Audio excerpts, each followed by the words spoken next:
do we have a quorum now? I haven't been counting, but we can start. Okay. There's too many invitees to keep Oh, track. I see. Yeah, thanks, Tony. Jimenez,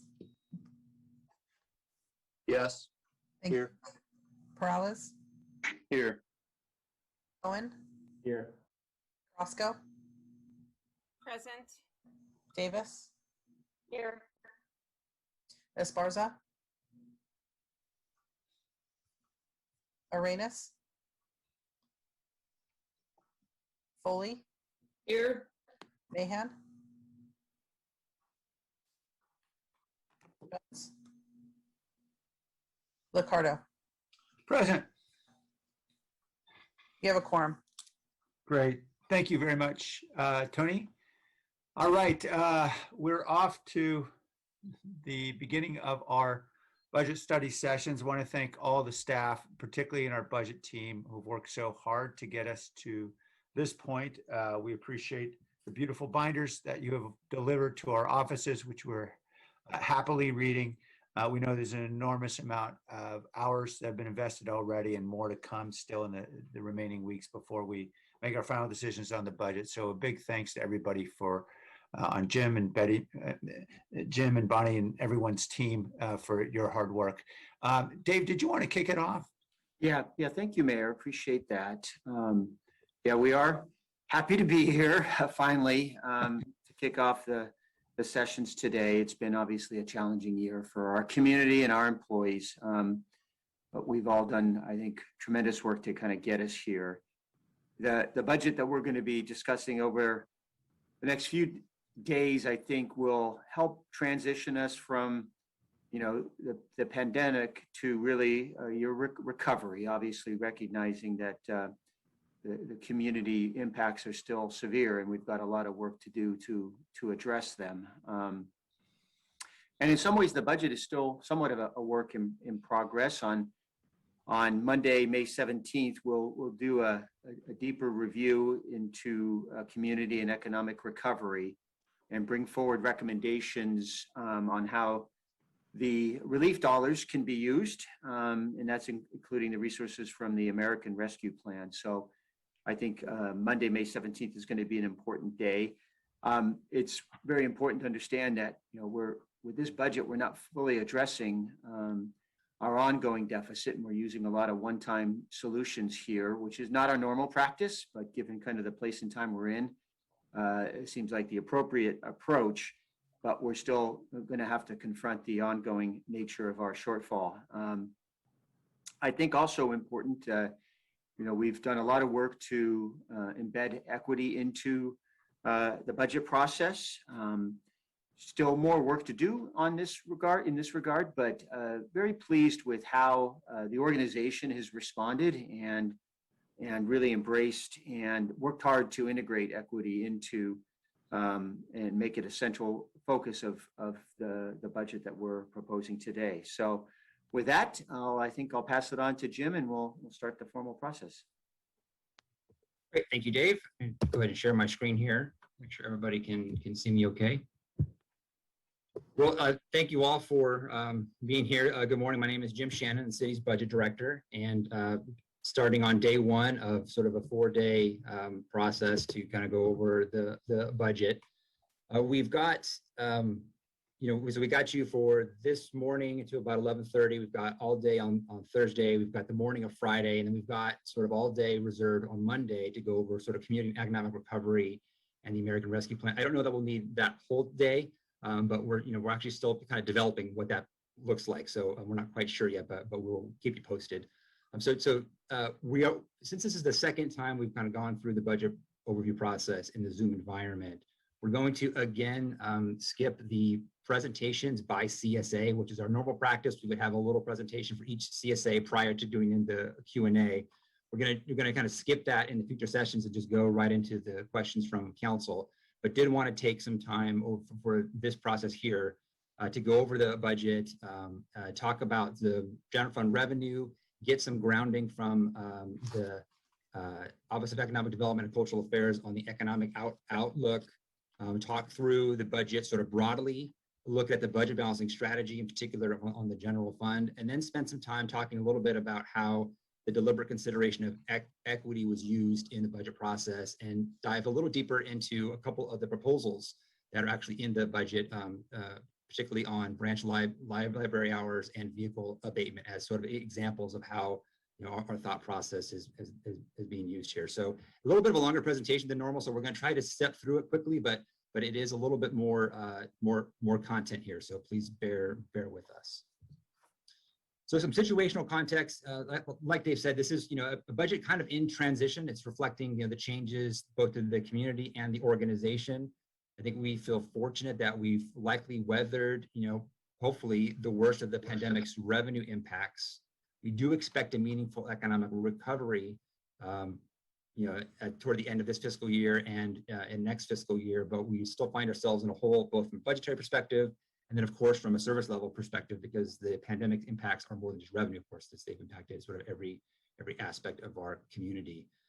This budget will look a lot different without the American Rescue Plan Act. It's fundamental to being able to sort of close the budgetary gaps and provide some needed services, without which we would have quite a bit more reductions and lack of services to the community.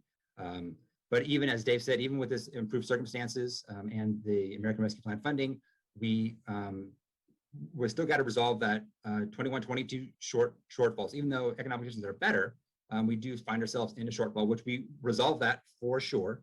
This budget brings all of our funds into balance, but we do need to be prepared to bring that general fund back into alignment in the near future per our city council policies and budgeting principles.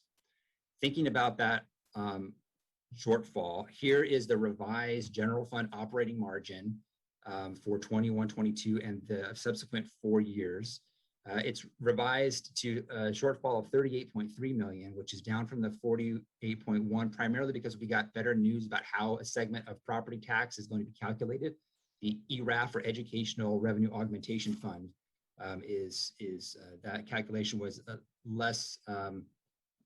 was not as bad for us as we had feared coming into the fiscal year. So that gives us a little bit better of a shortfall, but still a challenge to work through. It's important to note that we only get to the surplus of $3.3 million the following year if we resolve all the $38.3 million on an ongoing basis this year, which we're not doing. We're only going to solve a portion of that. So any remaining amount of ongoing shortfall that's not resolved carries forward into the following year, which we'll talk about in a little bit.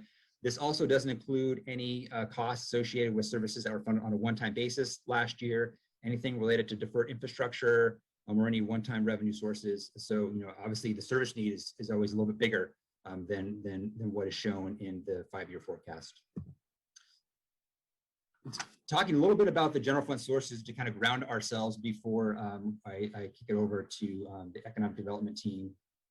Here is the sort of the pie chart of everything that kind of flows into the general fund to provide services in the general fund.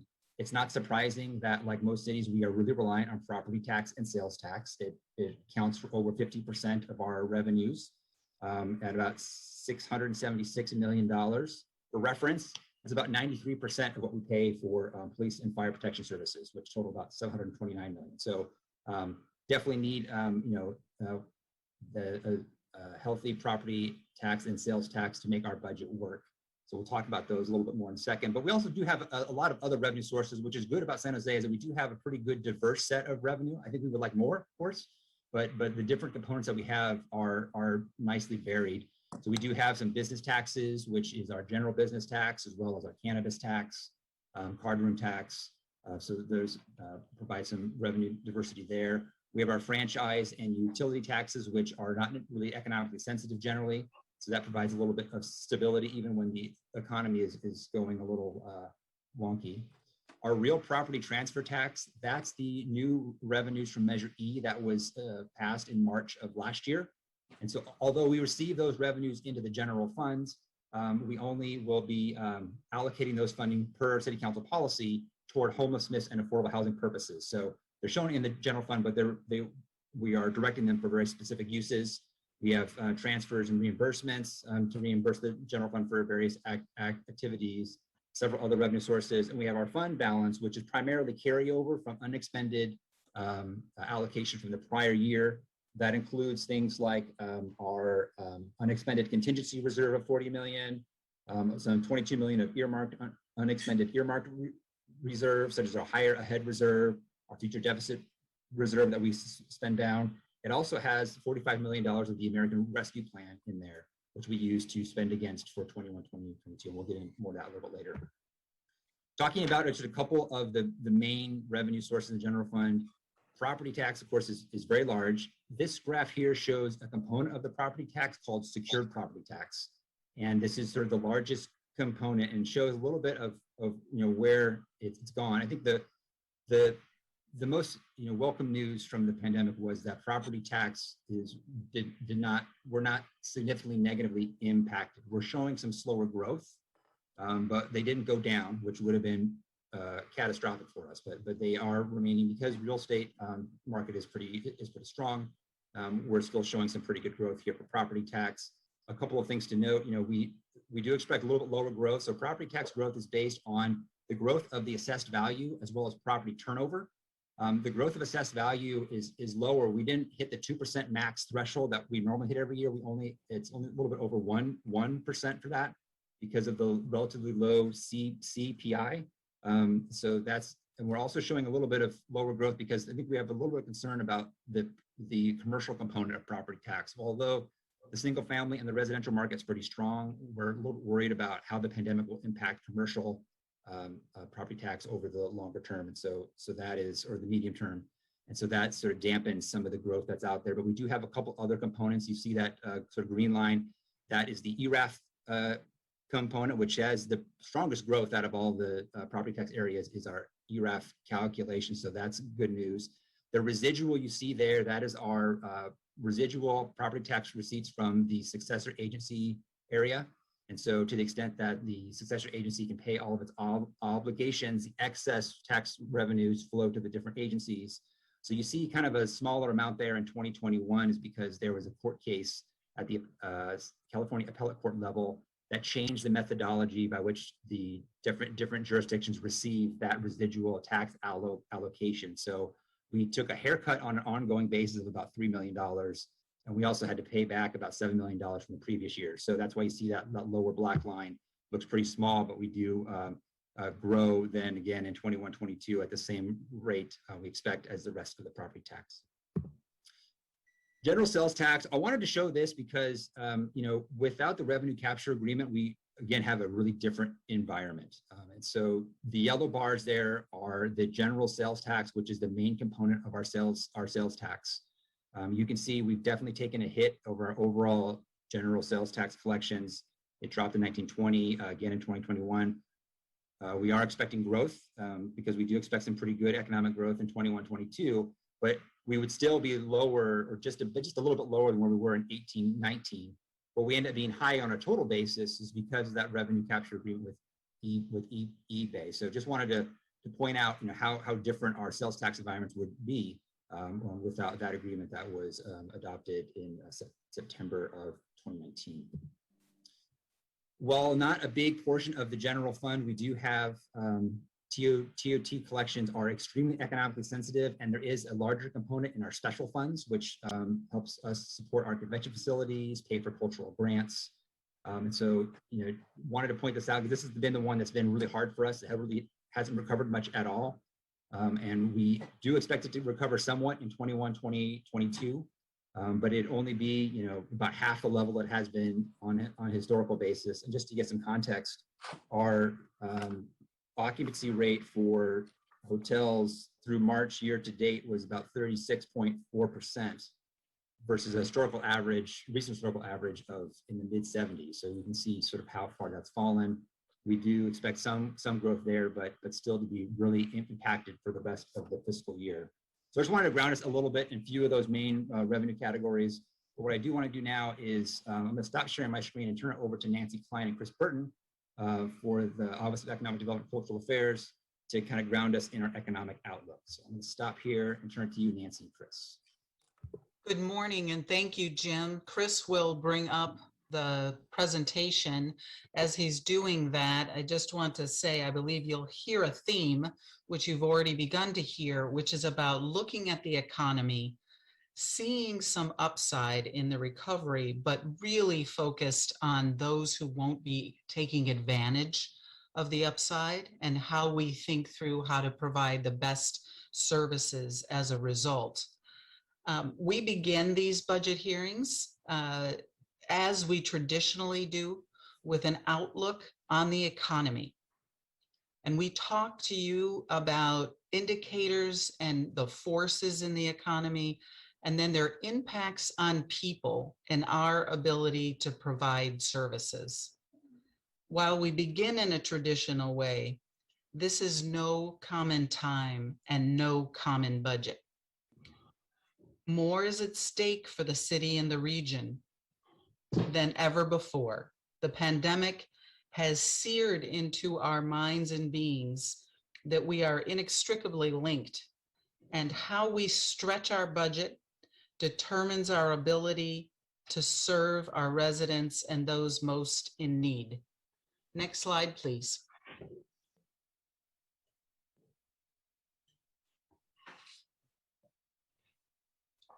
What I'll be turning this presentation for the book over to Chris in just a second, but just to highlight, we'll be trying to give you what are the broad strokes, what is the shape of the recovery, what have we learned in 14 months. Chris had revealed or shared with you some months ago, thinking about the economy in three ways: those entities that are stabilized, tech, others that are doing well, those that are holding on in certain industries like just-in-time delivery, and those that are in crisis, as example, hospitality. These are important to understand where we are and begin to think about where we may be going. Again, the recovery is happening, but it greatly depends on who you are, what you do, and where you live about the impacts of the recovery. The pandemic has highlighted the pain points, and you will see geographic information and sources of data to really pinpoint what is actually going on. We're trying to get at what is the true case study so that we can be of most help. Business owners who don't have connections to institutions or networks are at highest risk. And workers with the least economic mobility, the lowest skill sets, are also at the highest risk. In addition, those jobs are still remain those that are the most exposed to risk of getting COVID. With that, Chris Burton, and thank you. Thanks, Nancy, for kicking us off. Mayor and Council, Chris Burton with the Office of Economic Development. Thank you again for having us back for our annual glance into the crystal ball that is economic development. And it really is a sort of an interesting part and an interesting reflection for us to look back, to try and look forward and set the stage for these next 4 days of deliberations around the budget. I'm going to apologize in advance because I am going to cover a lot of ground and a lot of numbers this morning, and we'll probably have to fly through much of it far too quickly, but our team's obviously available as needed for additional information and questions as you'll need. So as we've mentioned before, data continues to be an ongoing source of frustration as we try and understand the impacts of COVID on the local economy. But we're going to try and show you key information in 3 segments. So firstly, those numbers that ultimately drive the city's revenues and budget. Next, those that provide broader economic context. And then lastly, we're going to preview some new analysis that's really focused on the geographic disparities that exist within San Jose. So I'm going to start with sales tax, which is obviously, as Jim was mentioning, been significantly disrupted over the last 14 months and continues to be just an important indicator in the overall health of the local economy. As always, sales tax is a mixed bag, and as we continue to experience those macro changes, such as the makeup of our driving industries, which is changing the way that business-to-business sales tax generation is occurring, and as retail just continues to evolve in the context of online sales. One important note is how we're comparing to other communities as well. So we've been making sure that we're looking at other cities that surround us, and generally it's favorable. The city's diversified sales tax base, which includes, auto sales, some significant industrial revenue generators, as well as some of our key major retail hubs, has stood us in better stead than other cities in the region that are more reliant on more transitory retail sales as a destination. So just a quick note for reference on the difference between this slide and what Jim had shown you previously. So we've removed the revenues associated with the eBay revenue share agreement, so we can really understand the trends and the lines across the wider spectrum of tax generators. While we believe that the downward trend of 2020 appears to have bottomed out, and that this transition to more in-person activity points the way to better all-round prospects over the next year, the pandemic has just continued to highlight some of those critical disparities within sales tax generation. So the city's top 100 sales tax producers deliver more than half of the revenues for the 1% local sales tax. But from those 100 sort of sales tax producers, they only experienced about a quarter of the losses, or about 25% of the losses that the city experienced throughout 2020.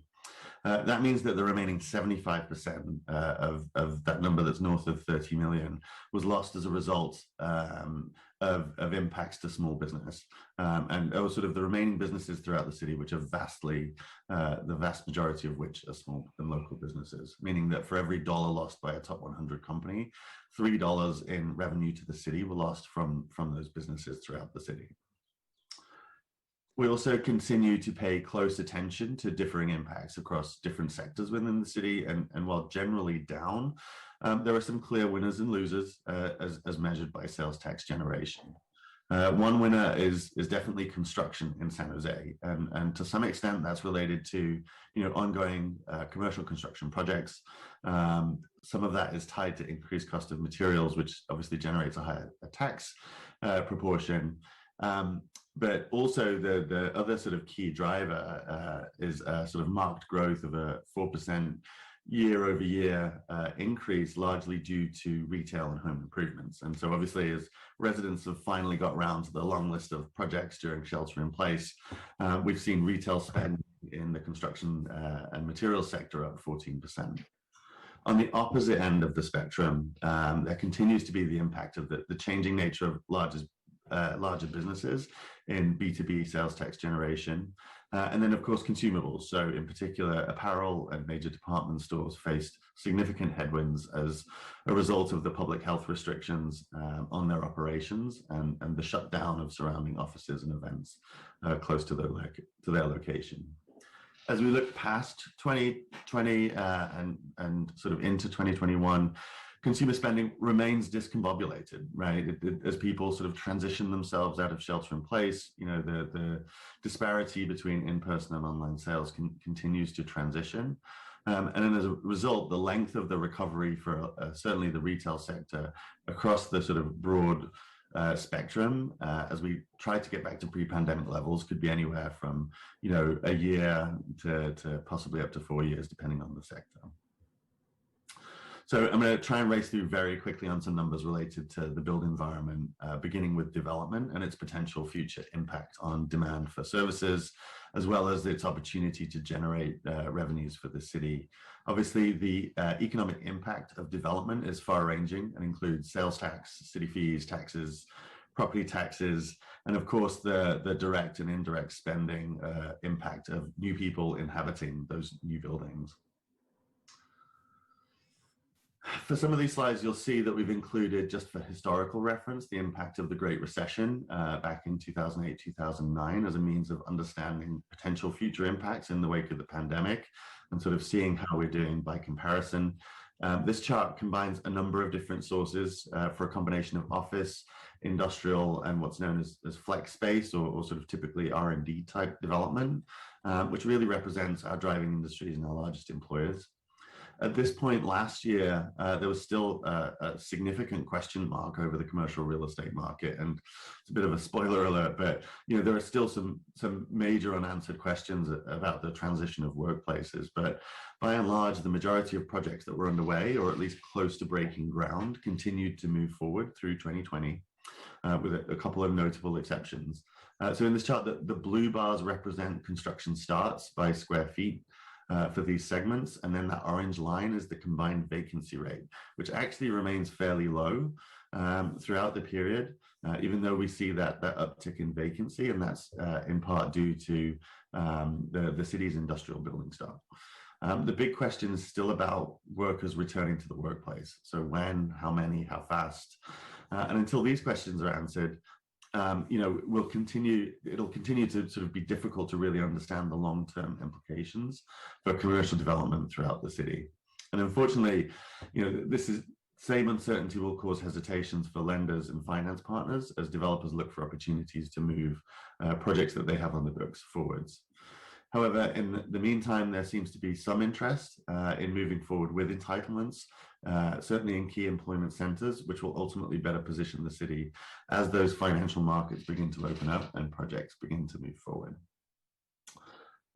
There's obviously similar uncertainty that will likely plague the multifamily market, which has seen notable negative absorption as a result of the pandemic for the first time, really in significant numbers since the Great Recession. It's important to note that we've begun to see, we did begin to see a weakening in that market as a result of the leasing slowdown and some increased vacancy prior to the onset of COVID. And so this resulted in rents actually declining and then ultimately bottoming out towards the end of 2020. They do appear to have started to move back up and sort of tracking with the trend line for vacancy, which is consistent with our expectations. But like commercial development, this uncertainty will play out in development pro formas and could potentially dampen new housing production over the next few years. And just to sort of continue to highlight this point, this is our own data on the topic. You may recognize this slide from our ongoing updates on the housing crisis work plan, but this is market rate residential permits that are issued by the city. And as you can see from the latest production numbers, the pandemic brought market rate housing permits to a near standstill by comparison to prior years. This is particularly acute when you consider that of the 717 units in 2020, over 370 were ADUs. So while construction of both commercial and multifamily residential faces those potential ongoing headwinds, commercial real estate remains an important revenue opportunity for the city as companies relocate, they renovate their properties, they lease new properties throughout the city. As improvements are completed and as properties transact, they reset that property tax valuation and potentially increase the city's tax base. So when we looked at the same chart last year, which combines sales volume per square foot in the context of significantly more unknowns around the future workplace. We were anticipating a pronounced dip in sales volume and price in that post-pandemic environment. But we learned something, right? As capital continues to look for stable investment opportunities, San Jose's key growth areas remain an attractive prospect. Yes, there are these big question marks that remain about the future of office, but San Jose's real estate market includes a large amount of facilities such as labs and production centers and warehouses and data centers that represent almost a stickiness, right? A need for physical space and for employees to be located on site. And so many of these facilities remained open throughout 2020, never really shut down in the context of the shelter in place. And so that continues to create opportunity for us. So as a result, the flex and the industrial real estate markets will continue to offer an opportunity for near and long-term stability, which is attractive to many investors. This is, again, mirrored by this combined vacancy rate across these product types. even as vacancy will potentially continue to climb over the next 12 months, will likely not reach the Great Recession level vacancy as it relates to our driving industry real estate markets. In addition, as far as we can track that sort of bottom line, the gold line, there isn't this sort of ghost market of underlying sublease spaces where people have taken down space, but not occupied it, meaning that it's still factoring into the long-term growth plans for many tenants throughout the city. So just to put the finest point on this, there's further evidence that's really recognizable based on some of the leases that have been signed in the past 12 months, regardless of the fact that there's been a global pandemic. Again, we see this focus from companies that need physical locations and the types of improvements that reflect a longer-term investment in their location, which, quite frankly, is good for us. But while a couple of these have been larger spaces, the majority are kind of mid-range leases that are under that 100,000 square foot threshold. It's also noting that as retail, and especially larger format retail, begins to stabilize as a result of consumers returning to in-person shopping, that there's activity in the retail sector as well. And so just to sort of demonstrate how the retail market is looking across the city, vacancy rates have actually remained pretty stable over the past year, which is almost surprising based on the experience of our small businesses. But obviously, this isn't the full story. Unfortunately, the available data on retail trends from our providers tends to be largely focused on Class A or near Class A spaces, and it doesn't account for many of the Main Street type locations that have been hardest hit by the impacts of COVID. In addition, the commercial eviction moratorium has functioned to maintain stability in the market, and it's unclear how the sunsetting of that moratorium will likely impact the future of the marketplace. So moving on, we wanted to provide some broader context to the economic conditions based on employment trends throughout the city. And apologies, because this one's definitely a bit of an eye test, but there's a lot of data here that we think is important to capture for the broader context. So since the beginning of the pandemic, we've been tracking employment loss by industry, initially for that first period between February and then April, and then sort of for the ongoing resulting impacts over the longer span of from April on to the latest numbers through March. And then measuring how many jobs have been regained in those industries to understand how much they are recovering. So the resulting information continues to paint a clear picture of the significant disparities that are occurring between industries throughout San Jose. Obviously, our information sector has been the most adaptable in the context of work from home, and as a result has continued to grow beyond its pre-pandemic levels. Similarly, health orders that restricted many of the industries the health orders that restricted many industries actually supported the continuing growth in sort of warehouse distribution type uses as delivery of goods and consumables became a staple of the shelter-in-place lifestyle. Middle skilled professions in manufacturing and construction appear to be on the path to recovery over the next 12 months as they approach pre-pandemic levels, with the caveat that slowdowns in the development space may impact construction jobs over time. However, other service-based jobs remain heavily impacted, with leisure and hospitality still accounting for more than half of the losses over this period. While the continuing transition through the state's reopening plan will help, it's likely that the path to recovery for these businesses and their employees will take several years. But it's not enough to simply look at the economic context of the pandemic based on industries. Right? The global effect of COVID has been felt on a very individual basis, as those within our community at greatest risk of economic crisis have experienced considerably more impacts to their livelihood than those who can easily transition to alternate work environments. Again, there's a lot on this chart, but to sort of break it down very quickly, the gold bars are median hourly income for the professions listed along the bottom, and then the corresponding blue bar is the same adjusted for the local cost of living. So you can see the impact of living in this high cost location for many workers throughout the city. And as you can see, that they move from higher wage occupations on the left down to lower wage occupations on the right. Then the green bars that sort of float over the top are the percentage change in employment for each of these occupations And so that line through the middle is 0%, which means if the bar is above it, we've gained jobs, and if it's below it, we've lost them. So immediately you can see that job growth over the past year is occurring for the highest earners within our community, and the opportunities for lower income occupations who have been most impacted, with the exception of healthcare support, continue to just be considerably scarce. Now,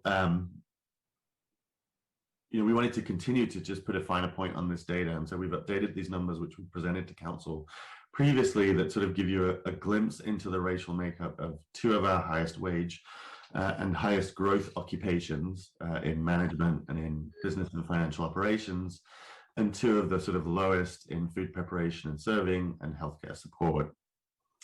And so in both the low wage occupations, the workforce is comprised of 70 to 80% of workers coming from communities of color, whereas both the higher wage occupations have proportionally higher white working populations. And so taken together, these three slides continue to point to the fact that those industries and occupations that support low-income workers from our diverse communities of color are significantly more burdened economically by the impacts of COVID.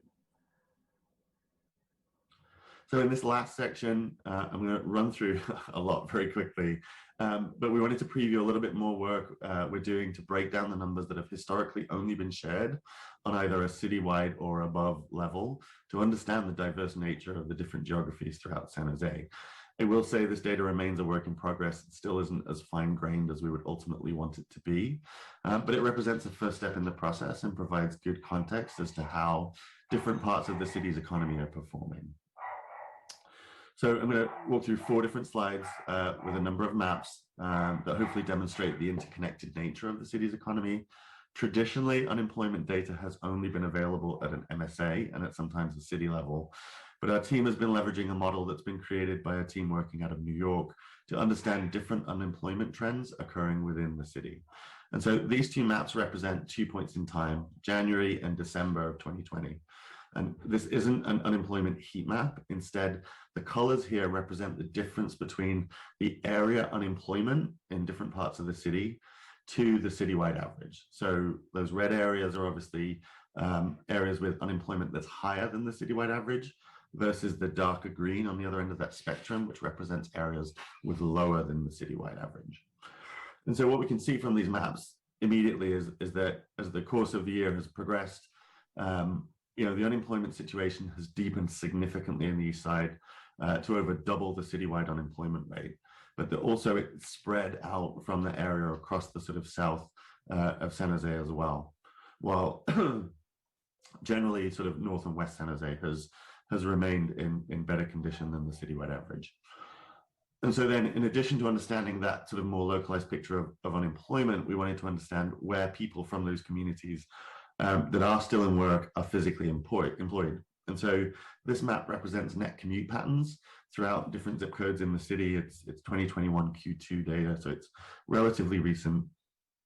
And for this slide, the blue areas represent those areas where people are coming in to an area for work versus the darker red, which is where people are leaving every day to go and work in other parts of the economy on a daily basis. And so when you consider this map with those previous 2, we know that in addition to having significant impacts on unemployment from COVID, that these residents are also having to travel to other parts of San Jose or surrounding cities to work.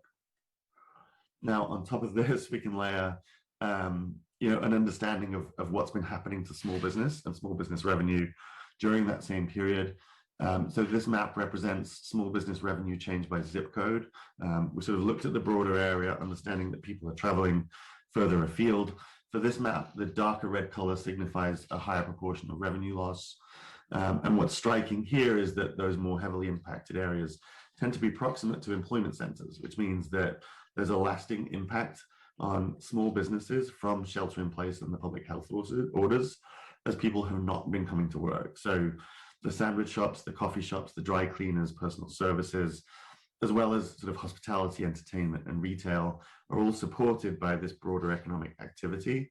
And to the extent that they've seen declining revenues and sales tax, that's also had this added impact on employment. So, it continues to just demonstrate this impact on East Side residents that firstly are facing higher unemployment, are having to travel further afield to find jobs, and that those jobs in areas with strong employment prospects are generally doing worse through COVID.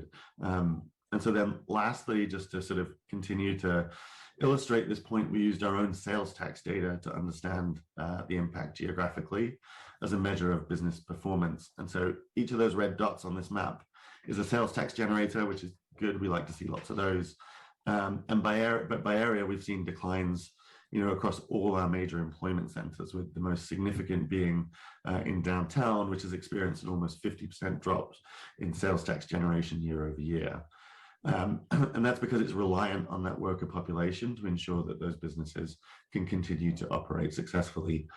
Alternatively, in areas where small businesses are focused on serving local residents, people have continued to support those businesses, and we see less impact. So taken together, this additional level of analysis combined with all of the economic context around employment and occupations just highlights this interdependency that exists within the local economy, but more importantly, that displaced workers, likely from low pay service occupations, who are concentrated within communities of color within San Jose, are being impacted by the loss of revenues and the loss of jobs from businesses across the city. Okay, and so lastly, in the geographical context, I'm really very likely going to touch on this, but we've spoken about in the past this challenge of understanding outmigration and ultimately what's been going on through the course of the pandemic. So we wanted to touch on that. So to find a measure for outmigration, we've been using US Postal Service data to track address relocation requests that have originated from San Jose. And without getting too far into it, the bottom line is that actually, counter to many of the anecdotes that we've been hearing, the vast majority of relocations are to other in-state locations. And within that number, more than half of the relocations are actually within San Jose. That's not to say that there isn't an impact occurring as it relates to COVID. So when we look at the year-over-year change for the 15 zip codes with the most activity, while this only represents just the change over the past year, it does seem to indicate that there's a correlation between the impact of COVID in disadvantaged communities with the acceleration of outmigration of families from those areas. And while, on the other hand, those areas that are attracting more residents tend to be in our higher income neighborhoods. So just to close out very quickly, we wanted to touch on what happens next. And as part of that, we wanted to talk a little bit about this potential anomaly of 2021, or at least the summer of 2021. So while we're on the path to recovery, there could be a pause that hits over the next few months as we really emerge from our shelter-in-place holes, and we're all eager to get back to life in person. So some of the unique factors that are potentially scrambling this current moment in time are, the length and duration of this prolonged disruption to regular work life, some of the ongoing challenges to childcare access and school transitions, the carryover of state and federal worker programs, like UI and like the new stimulus funds proposed by the governor, and the impact that this is actually having on worker availability in many service sectors, and just the sort of pent-up demand for travel, to see each other, for gatherings, for events and experiences. So overall, yes, we're very much likely on a path to recovery, but it may take us a minute to really get back into it, because I think there's going to be this anomaly over the next few months as people just sort of get through the summer. And then finally, just to wrap it up as we began, the recovery is happening, but it really depends on who you are, what you do, and where you live.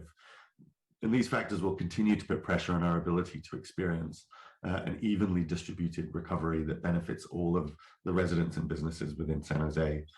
In addition to this unevenness, some of the other factors that still have potential to aid or disrupt the path to recovery include, the continued role that vaccination will play, the sort of how and when and who in the reopening process and the return to work.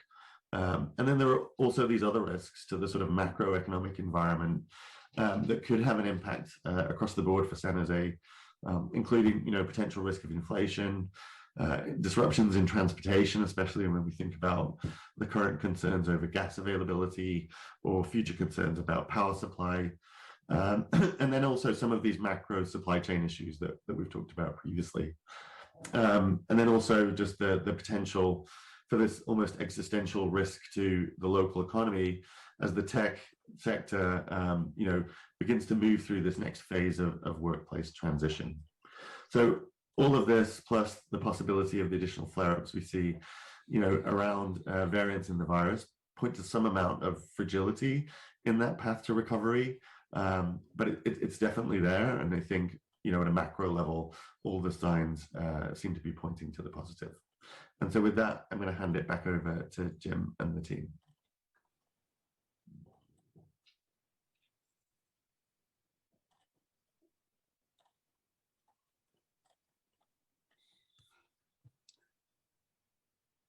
Thanks, Chris. I may have put him off guard, so I apologize.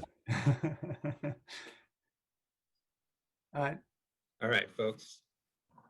Right, thank you, Chris, for that. So we're going to talk a little bit about, now that we're kind of grounded a little bit on the economic side and the sort of revenue side and how it's impacting our, and how the economy is impacting our community, talk a little bit about the budget itself on the expenditure side.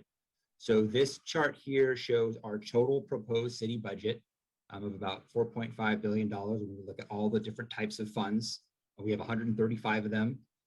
We spent a lot of time talking about the general fund, but it's just about a quarter of the city's total budget, as we have a number of funds that are restricted for various uses for operating purposes that we call our special funds. So this would be funds to operate our airport, our wastewater treatment plant, our sanitary sewer connection system, our water system, recycling and garbage, things like that. And then we also have our capital funds, which are restricted primarily to rehabilitate our public infrastructure, like roads, pump stations, buildings, those sorts of things. So we talk about our proposed budget, it's all of that.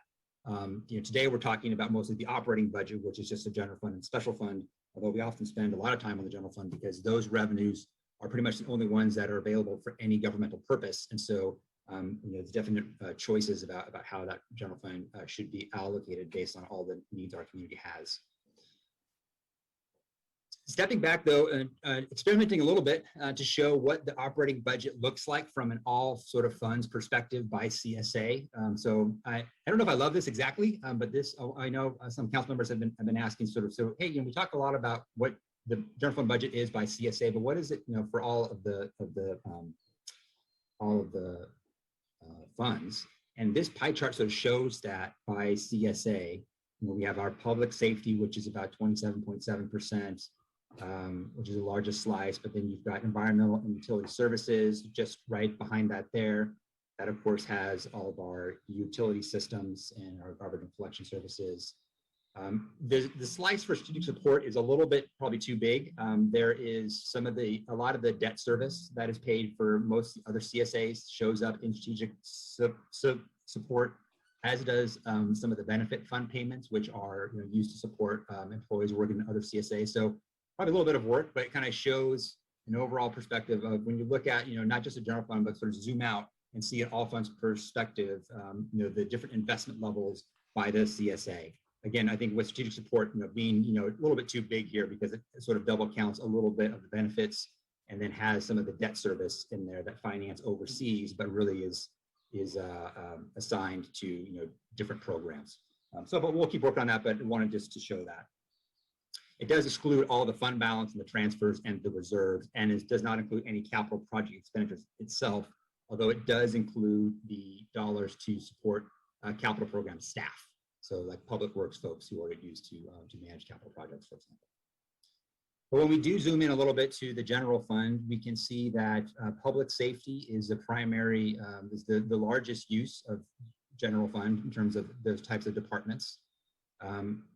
Non-departmental is the second largest, and we break that out a little bit so we can see the different components that make up non-departmental.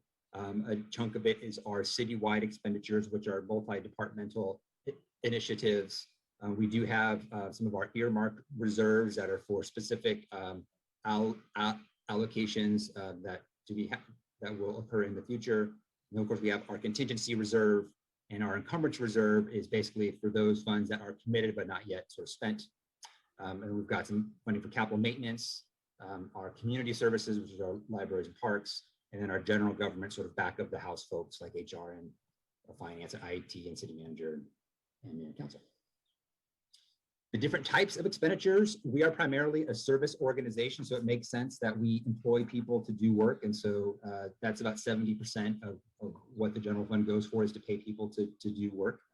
The other portions are quite a bit smaller, but we've got about 9% for non-personal equipment expenditures, which are things like supplies and materials, consultant contracts, those sorts of things. There's our citywide expenses component again.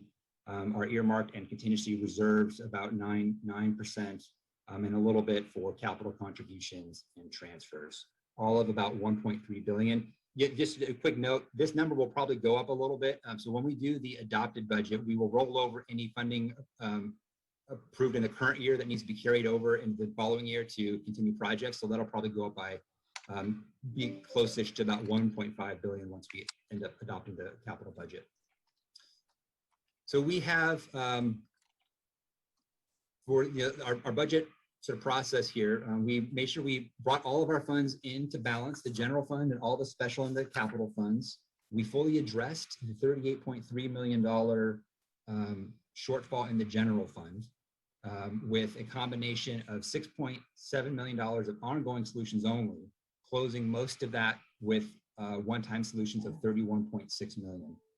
Which means that we do need to bring the general fund into structural balance in future years. We've got city council policy and budgeting principles that if we don't bring forward an ongoing, matching ongoing revenues to ongoing expenses, we need to come forward with a plan to do so in the near future. And so we'll make sure that we do that as we have a better idea of how we're emerging from the pandemic. The budget is structured around the investment priorities given to us in the city council approved mayor's March budget message for supporting an equitable recovery for a better normal. A cleaner, safer San Jose and getting back to basics, accelerating solutions for homelessness and affordable housing, and making sure that we are fiscal resilient and positioned for the future. Positions are up a little bit to 6640. They are, we do add about 147 positions in the proposed budget, 60 in the general fund. But of those 60 that are in the general fund, about half are one time. So it's definitely still a decent amount of one-time funding that is in this budget process. Just want to give an overview of the major inputs that we have into the budget balancing process. We've got, of course, the mayor's March budget message that city council approved. We've got the city roadmap, which is a new formal input into the budget process, again, that the city council recently approved in March, that really talks about our biggest change initiatives and to want to make sure that they are resourced appropriately.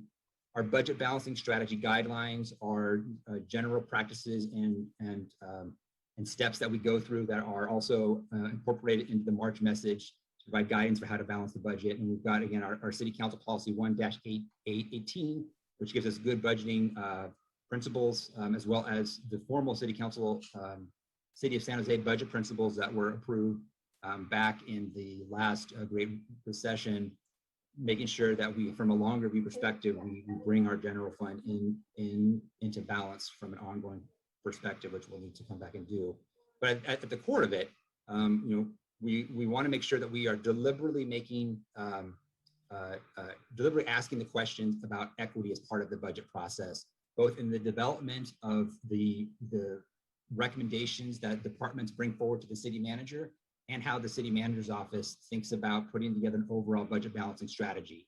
So Zolmo's, we'll talk a little bit about that a little bit later, but it's becoming, again, as Dave said, we've got more work to do there, but really becoming more central to this process, and we look forward to continuing that, especially it will become even more important when we do need to bring the general fund into structural balance in the out years.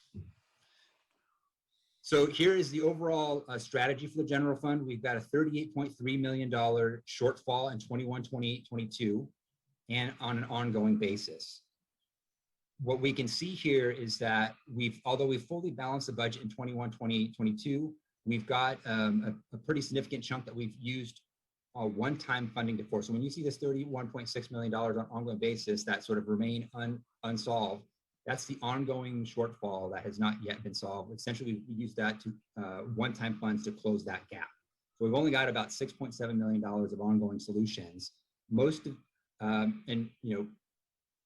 most of what we've used to balance the budget has been one-time source solutions to both close the shortfall and do some important spending, which we'll talk about in just a second here. But because we've only have 6.7 million ongoing solutions, I wanted to show what that does to our ongoing shortfall. So this is a chart that is included in the 5-year forecast. We don't talk about it too often, but it gives an overview of sort of how the shortfall looks over a multi-year period. So in any given year, we take the revenues, we subtract the expenditures, and we've got our surplus or shortfall for that year.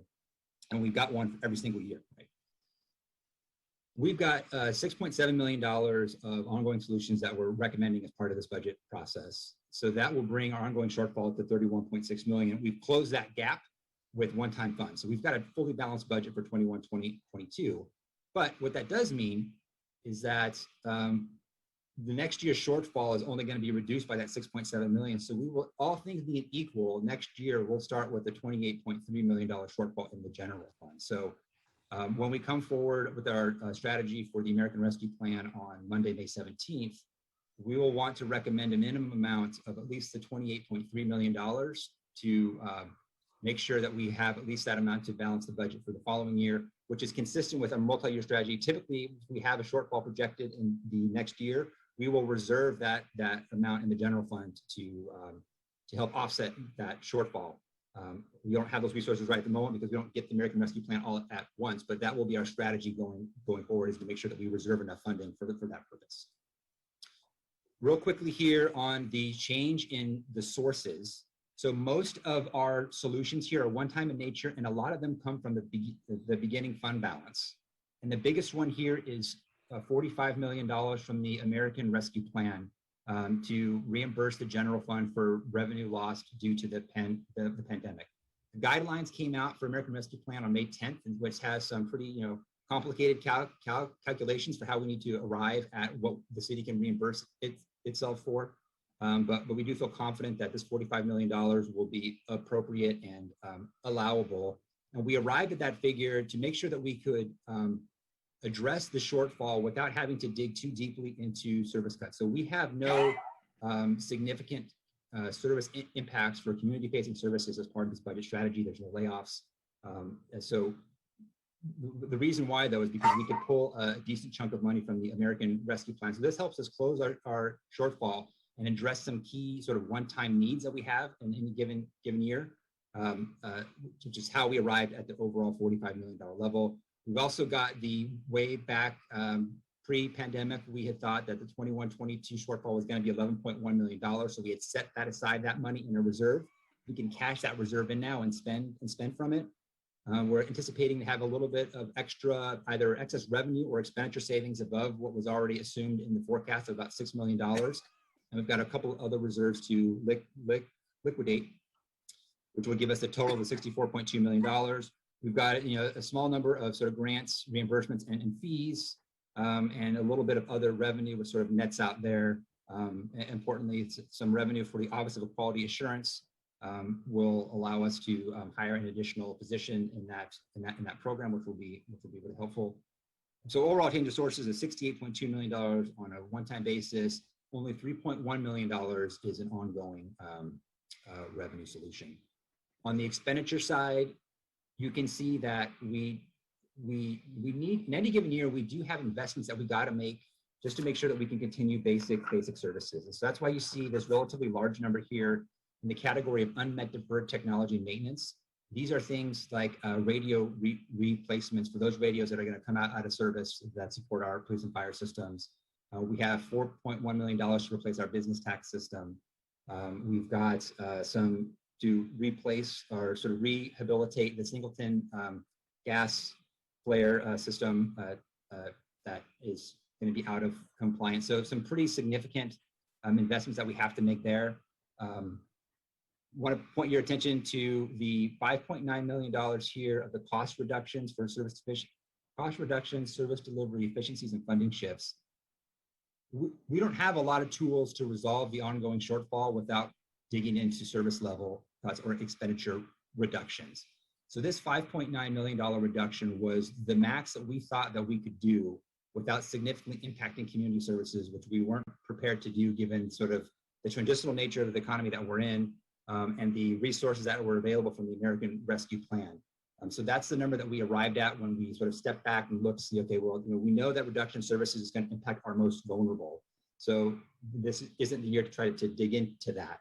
But that's what that $5.9 million represents. There is a level of service. There is an impact of service reduction, but not at a direct community-facing level, and something that we felt that we could take on without depriving the community of some of those needed services.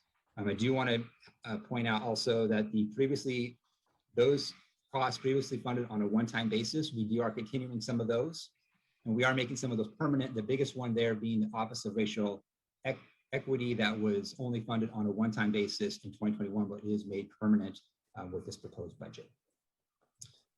And the rest of the slides here I'm really just going to step through because I want to get to a couple of the pieces here, but mimics what is shown in the transmittal message and just talks about some of the major change initiatives in the proposed budget.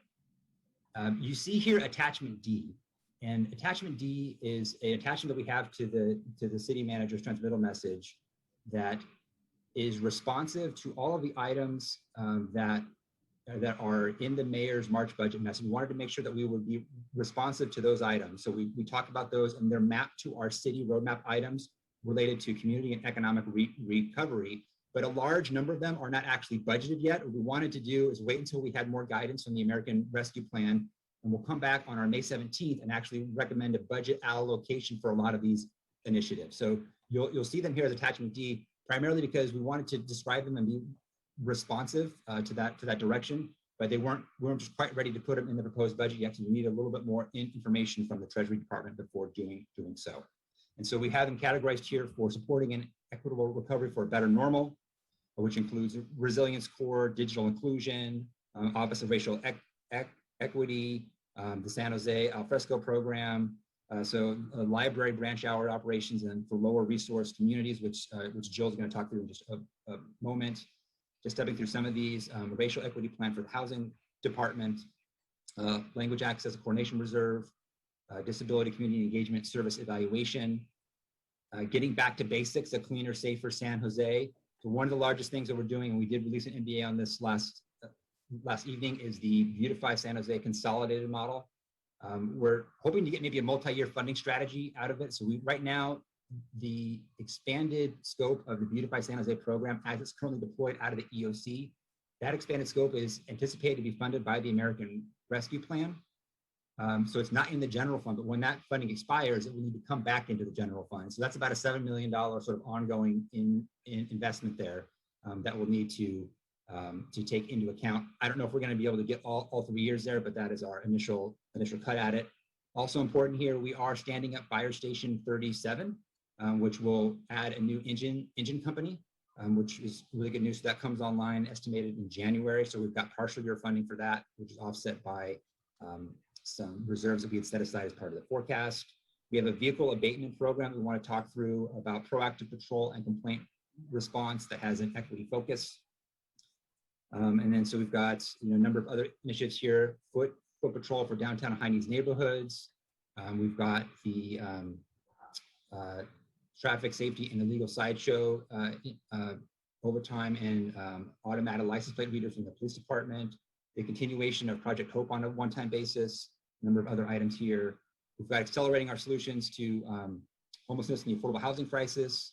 A lot of this funding is still attached, is still to kind of be worked out in attachment D, but some pretty significant funding to kind of continue some of the investments and the operating costs that we have incurred since the start of the pandemic, making some ongoing investments for the ADU program.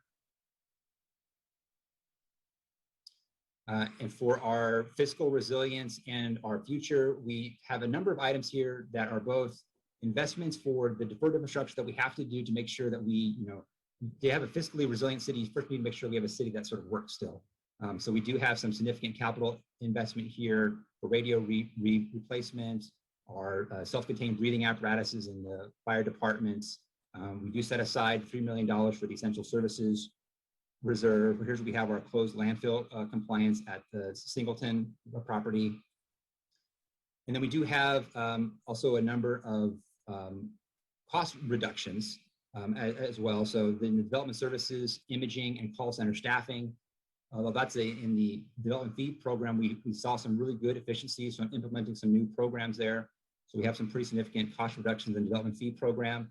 But then we come back to the general fund, we've got a reduction in overtime usage in the fire departments, some acknowledgement that the fee activity program will have an expenditure reduction, really just to offset only partially the pretty large revenue loss that we do have in the fee program overall because of the anticipated impacts from the pandemic. So we do offsetting that a little bit here, but as you'll see later, our cost recovery levels go down quite a bit in acknowledgement that we need to kind of keep the costs low, even though the revenues aren't coming in the way we would like them to come in. We do have some civilianizations in both the fire and the police department. So as an example, we have workplace safety staffing in the fire department, which deletes a sworn position and replaces it with a civilian position with no change in level of service. Similarly, as an example, in the Bureau of Field Operations Administration staffing in the police department, we would be deleting 2 vacant sworn police positions and replacing them with civilian staff, and a number of other reductions that we felt that we could bring forward with to chip away at the general fund shortfall without significantly impacting services and especially community-facing services. So these all reductions here, while they represent a decrease in capacity, it's still something that we thought that we could manage and bring forward to sort of get at that general fund shortfall.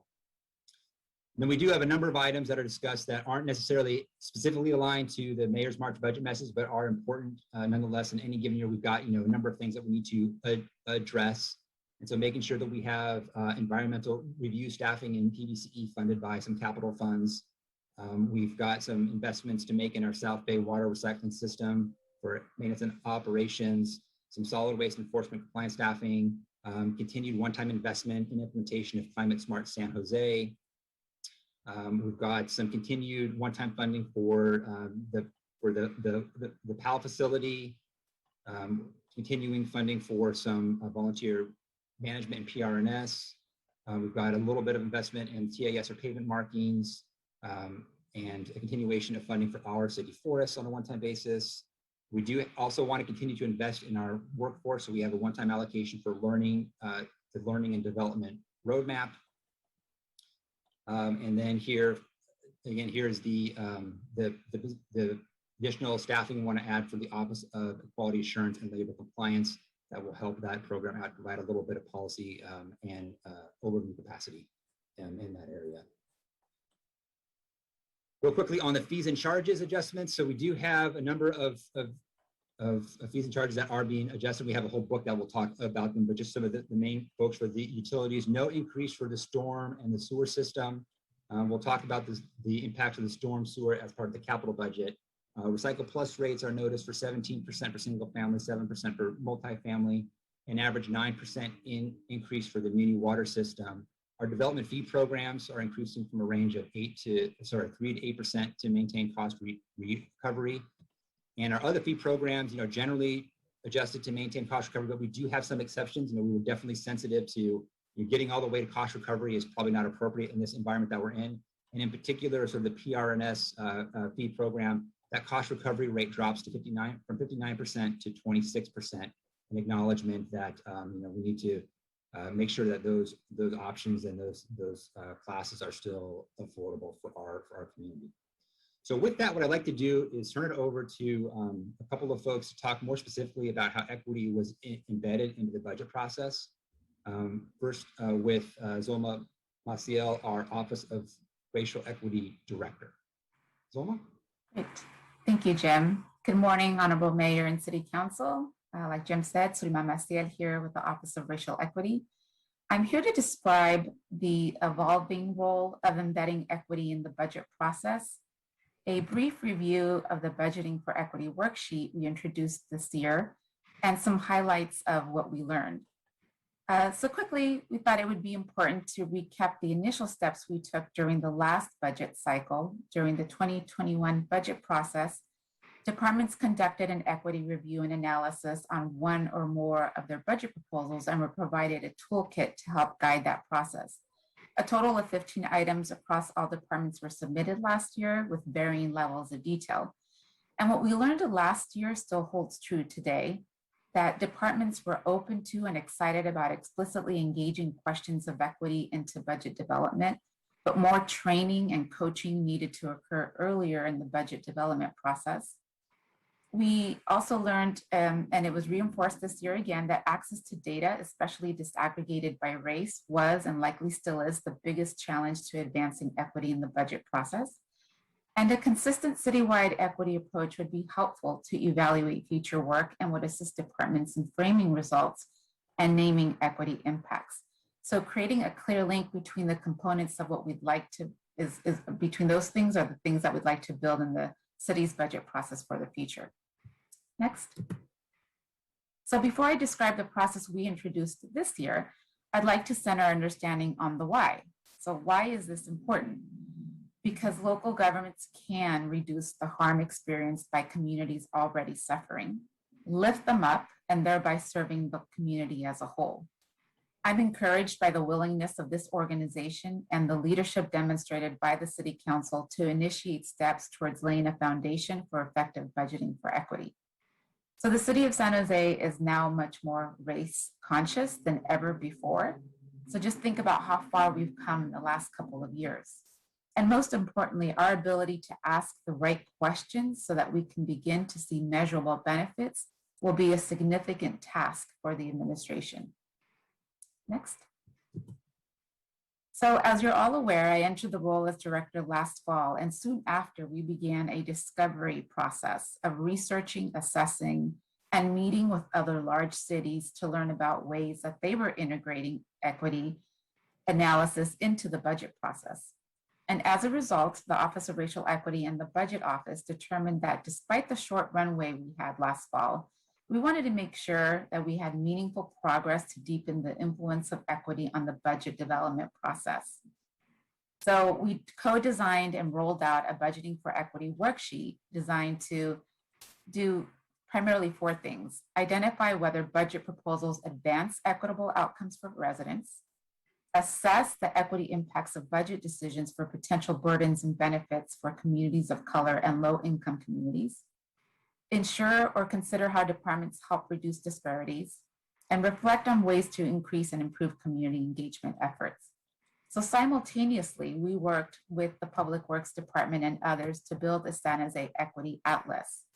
And it's in its beta version, but it's a tool to help departments identify and put, at least in spatial mapping, the areas of the city that have the highest concentrations of communities of color as well as low income. So essentially, it's a visual, dynamic, and iterative tool that highlights the basic demographic indicators of race and income and integrates a scoring process that uses national best practice. So it's in its beta version. We intend to add more features over time to help support the departments in their work. Both the Budgeting for Equity worksheet and San Jose Equity Atlas were shared to the departments in January, and that's what you'll see illustrated in this bar here. The Office of Racial Equity, essentially the 2 members of the Immigrant Affairs team and I, and our Fuse Fellow provided technical assistance prior to departments submitting their budget proposal package to the Budget Office.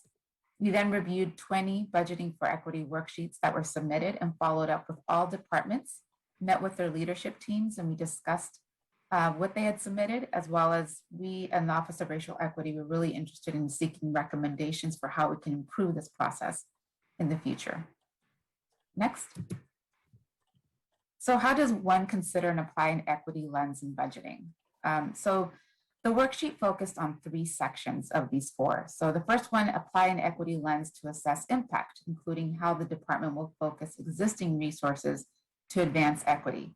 So this section was intended to assess if department's budget development process considered potential benefits and burdens to communities of color and low-income communities specifically. The second piece, as I've talked about briefly, is to be data-driven, to use disaggregated data. This section was intended to assess how equity data indicators inform departmental budget decisions. And the third piece is around equitable community engagement and inclusion. We also included a question about budgeting for language access. So for this community engagement piece, we encourage departments to reflect on previous engagement with community or survey efforts with community and integrate that into their decision making. It was difficult because we had a very compressed timeline, as well as the fact that we're in the middle of a pandemic, to do real meaningful community engagement. But many departments identified previous engagement opportunities to add to their budgeting for equity worksheets. Next. So the kinds of questions that we were asking were the following. So the one you've heard often is who's burdened and who will benefit. So for those who are burdened, we asked what steps will you take to partially mitigate any potential adverse impacts? So for example, if a program is being recommended for elimination, are there other resources available to be shifted to help offset the impacts of those program reductions? We wanted to know what explicit steps would be taken in this next fiscal year to focus existing resources to advancing equity. Around the data, we asked what the sources and types of data that were used to analyze and develop the proposal package. And we also wanted to know how the disaggregated data and analysis informed the proposal package. We wanted to know what areas of the city or what groups or of people were most impacted by program or service reductions, reallocations, or additions. Those are the kinds of questions that we asked around the data. So moving forward, we also asked, if you don't have disaggregated data, how might you be able to collect that and track that? And around community engagement, how was previous input provided by community members used to inform the budget proposal? If there were none, explain the reasons for not engaging and what alternative ways we might be able to use to collect community input. We also asked, moving forward, how will the department support community engagement and include communities of color and low-income communities in the department's assessment of policies, programs, and processes for future budget decisions? So the budgeting for equity worksheet really was more of a set of questions in these sections that helped departments reflect on much more consciously about the low-income communities and communities of color. So while using the worksheet does not immediately result in improved outcomes for communities of color and low-income residents, it indicates the start of a citywide culture shift that is necessary for institutional systems change towards racial equity and equitable budgeting. So it's important to stress that embedding equity into the budgeting process is a multi-year effort that requires the development, implementation, and refinement of new tools and training. And while progress has been made, more work needs to be done. So some of the challenges that emerged out of this exercise and reviewing the worksheets were that departments, for example, around data, they're using their own data sets, which is great. Some departments have a lot of information that they're collecting, or they're using data sets related to their industry. I think the challenge here is that there's not really a platform for sharing this kind of data across departments and functions. There was also various levels of understanding around the definitions and metrics and how to measure progress. But they were aware that leveraging disaggregated demographic data is key to target and drive measurable equitable outcomes in the city services and programs. There was also additional work we realized that is necessary to provide increased access to disaggregated data and training, mostly training on how to use data to inform decision making. And around community engagement, community engagement, as we know, is important. Effective community engagement helps build trust, cooperation, and collaboration. And it also allows staff to understand what the community truly needs in the words of the people who live in specific communities. So it's currently a challenge because it does require some training, it requires some resources and coordination. So the opportunity there is that recommendations could be surfaced by a citywide working group that's working on community engagement specifically. Other opportunities around training, practice, and refining the budgeting for equity worksheet so that we couple the training with a toolkit in the fall. There's opportunities to learn from departments that are much more advanced in their racial equity work. And you're going to hear some examples a little later from two of the departments, library and transportation. There's also a need and opportunity to create and support department-specific racial equity teams. And as the Office of Racial Equity, we could provide guidance on the development of action plans. And there's also an opportunity to create an infrastructure for accountability. So all in all, we are on our way. I feel grateful for city staff who have leaned into this work despite the fact that we haven't rolled out a full training program and that we're creating and implementing and learning simultaneously. And as part of this exercise, we also want to recognize that each department was asked to identify the explicit steps they would take this next fiscal year to advance equity. So there are several examples of what departments are already thinking about and using existing resources to embed racial equity in the way that they conduct their business at all layers of the department. So with that, I want to thank you for your attention. Great, thank you so much, Soma. So I wanted to turn it over to Jill Bourne to talk a little bit about one of the example of one of those proposals that explicitly considers equity in part of some service level restoration. So you may recall, as part of the 2021 adopted budget, part of the ongoing solutions was a reduction in library services, which would have resulted in 4-hour reduction for each branch on an ongoing basis. We were able to sort of restore that on a one-time basis using some savings we identified later in the budget process. Of course, libraries have been closed for the most part of this year because of the pandemic. So as part of this budget process, what we wanted to do is, as Jill is kind of working with her team to try to implement a new staffing model to see with a lower staffing level, if they can restore a decent chunk of those reduced hours. But I think she needs more time to get there, yeah, especially with the challenges of the pandemic. So as we were looking forward to this year and looking to restore some of those hours on a one-time basis, again, wanted to have an explicit equity-focused approach about how we should select those branches for that restoration. So with that, I'll turn it over to Jill. Thanks, Jim. Good morning, Mayor and council members. As Jim noted, the library's task was to consider the best way to add back a portion of the public open hours that were reduced due to budgetary decreases in the current fiscal year. Reductions that were caused by the deletion of vacant positions were calculated as a reduced 4 hours per week per library location. So when considering the opportunity to restore some of these hours as we are getting ready to reopen, we proposed using an analysis of available data to apply a perspective that prioritizes neighborhood equity when distributing these resources. The library regularly uses demographic data associated with census tracts served by each branch to assess the need for resources such as international language collection materials or large print books or specialized services such as citizenship support, partnerships with organizations like PATH or Life Moves, and programs that serve specific populations. So next slide. In this specific project, our goal was to focus limited resources for hours restoration and adapt services to geographic areas of community need by using that data. We integrated a number of available data sets to create a better understanding of neighborhoods served by our libraries, and in particular, which neighborhoods might experience a greater value from having a library be open.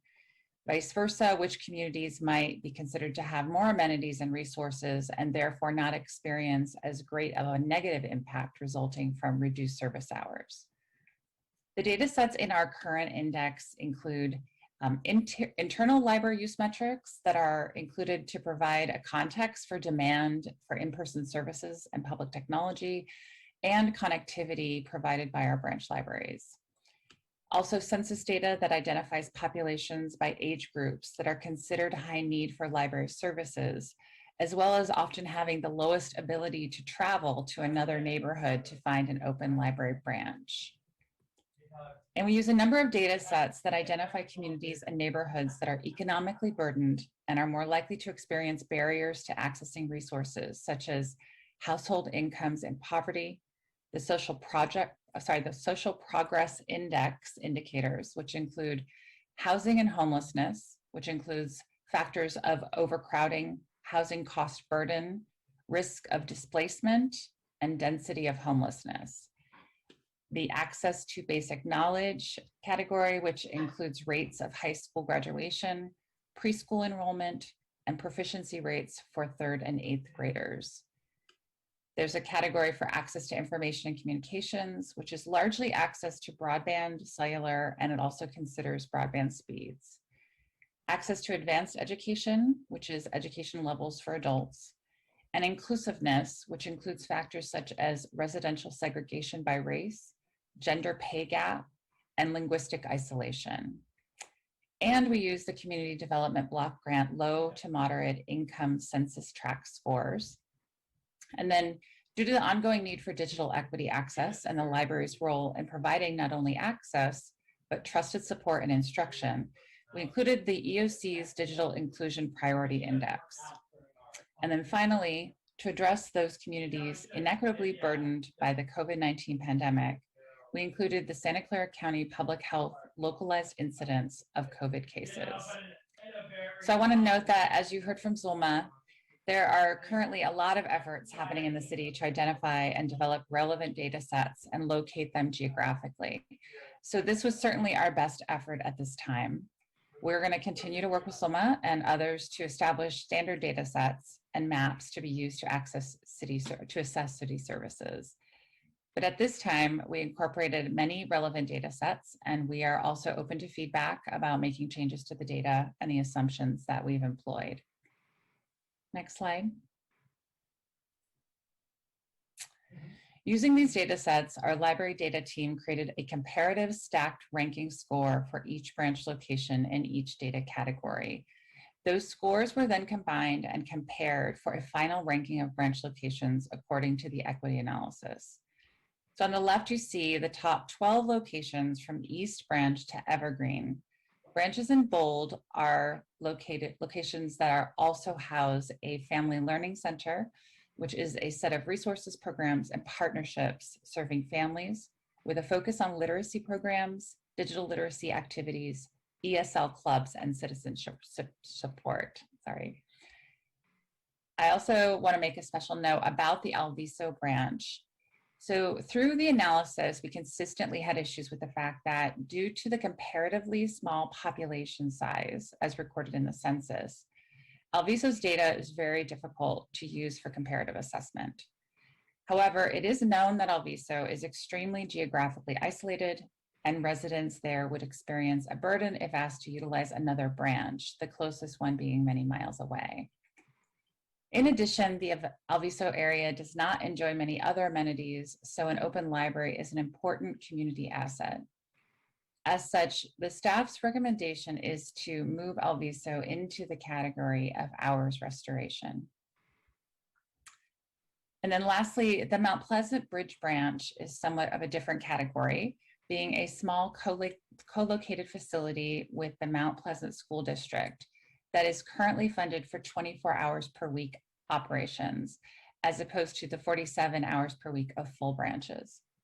In the fiscal year 1920, with Councilmember Carrasco's leadership and the mayor and council support, one-time funds were allocated to Mount Pleasant so that it was open 40 hours per week. However, when assessed to this index, it should be noted that Mount Pleasant is clearly in the lower resourced category. So we did recommend no reduction for Mount Pleasant, but that means that when it reopens, it would open at the permanently funded level of 24 hours per week. So we did create a full set of ranked scores by category, and it will be attached to the city manager's MBA. And we'd be happy to provide you more information about it, of course. So while we would certainly prefer to bring back hours at all locations and even increase hours in areas of greatest need, we feel that the application of these data sets helps us understand where restored services and limited resources may be most appropriately applied. And then just before I conclude, I want to introduce Ann Grabowski, who's the library's Chief of Staff and Manager of Data Analytics, and Bobby Rodrock, who is our Senior Data Analyst. And those two make up our library's data team. And I want to thank them for all their work. And with that, I'll pass it back to Jim. Great. Thanks, Jill. And like Jill mentioned, we have a MBA that we hope to release very soon that has more detail about the equity index components that generates this stacked ranking, so that you'll be able to see the different slices of the elements that made up of the how we arrived at the lower resource community branches. So that would be coming. And so also wanted to turn it over to Heather Hoshi, who's our division manager in our parking and downtown operations, to talk about the vehicle abatement program. So this program was previously funded on a one-time basis in the general purpose parking fund. But as you will likely know, that the revenues in that parking fund are severely impacted by the pandemic. And so we're searching for alternative funding sources. So we are going to be recommending the American Rescue Plan to fund the vehicle abatement program about $450,000, hopefully over a couple of year period. But DOT has thought very explicitly about, as the council has engaged in this topic, about how that program should be constructed from an equity perspective. And so Heather is going to sort of walk us through the elements of that program. Heather. Sure. Thanks, Jim. Good morning, Mayor and Council. As Jim said, I'm Heather Hoshi. I'm the Parking and Downtown Operations Division Manager with DOT. And I'm here to talk to you very briefly about the Vehicle Abatement Program Equity Journey. Next slide, Jim, please. So the Vehicle Abatement Program has gone through many iterations using data to drive its continuous improvement. Our approach to integrating equity into the program has been to stay this course, letting data serve as our rudder on our ship. Pre-pandemic, the Vehicle Abatement Program relied on a single input source to allocate resources and direct service deliveries. San Jose 311 was the source of 98% of the service requests received on vehicle abatement. While San Jose 311 is an excellent tool, at this time, it's not a one-size-fits-all approach to civic engagement, and therefore it does impact equity. Unfortunately, under the pre-pandemic VA model, resources were allocated to areas within the city reporting the most, not necessarily where the need was greatest. The newly envisioned hybrid vehicle abatement model, however, starts to address equity by balancing and prioritizing multiple input sources. At the core are proactive PTCO patrols. San Jose 311 service requests continue to play a major role, as does information provided via the Beautify San Jose team.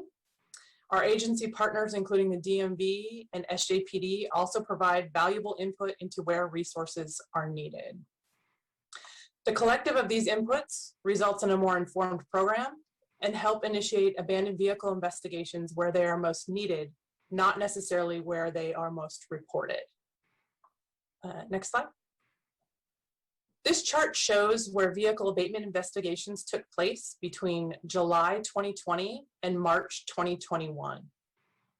Proactive investigations are a result of proactive patrols where approximately every 14 days, staff drives every city street, identifying vehicles that are inoperable or are contributing to blight and safety concerns. Reactive investigations stem from San Jose 311 service requests that are reviewed and triaged by staff. Vehicles identified as inop or contributing to blight and safety are followed up on as well. At this time, service requests outlining nuisance concerns are not investigated. Next slide. The addition of proactive patrols has helped ensure that vehicle abatement services reach under and non-reporting areas of the city. Between July 2020 and March 2021, proactive patrols resulted in upwards of 4,200 investigations, which led to over 1,300 impounds. 65% of those impounds removed inoperable and blighted vehicles that had gone unreported.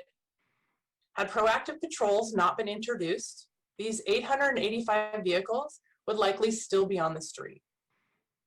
The map you see here utilizes the San Jose Equity Atlas as its base layer, identifying areas of both low income and communities of color. The highest concentrations of both of these occurrences is reflected in that kind of purple-blue color. And unreported vehicle impounds have been plotted on top of the Equity Atlas map. As you can see, the majority of the unreported impounds occurred in low income and neighborhoods of color. This demonstrates that a new layer of equity has been introduced into the vehicle abatement program. Next slide. A deeper dive tells us that Council Districts 3, 5, and 7 have some of the highest concentrations of underreported vehicle impounds.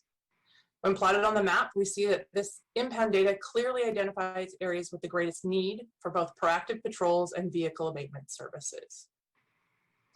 While this is an excellent jumping off point, additional analysis will help further pinpoint where resources should be directed and how often in order to have the highest impact on low income and neighborhoods of color, which will in return have positive impacts citywide.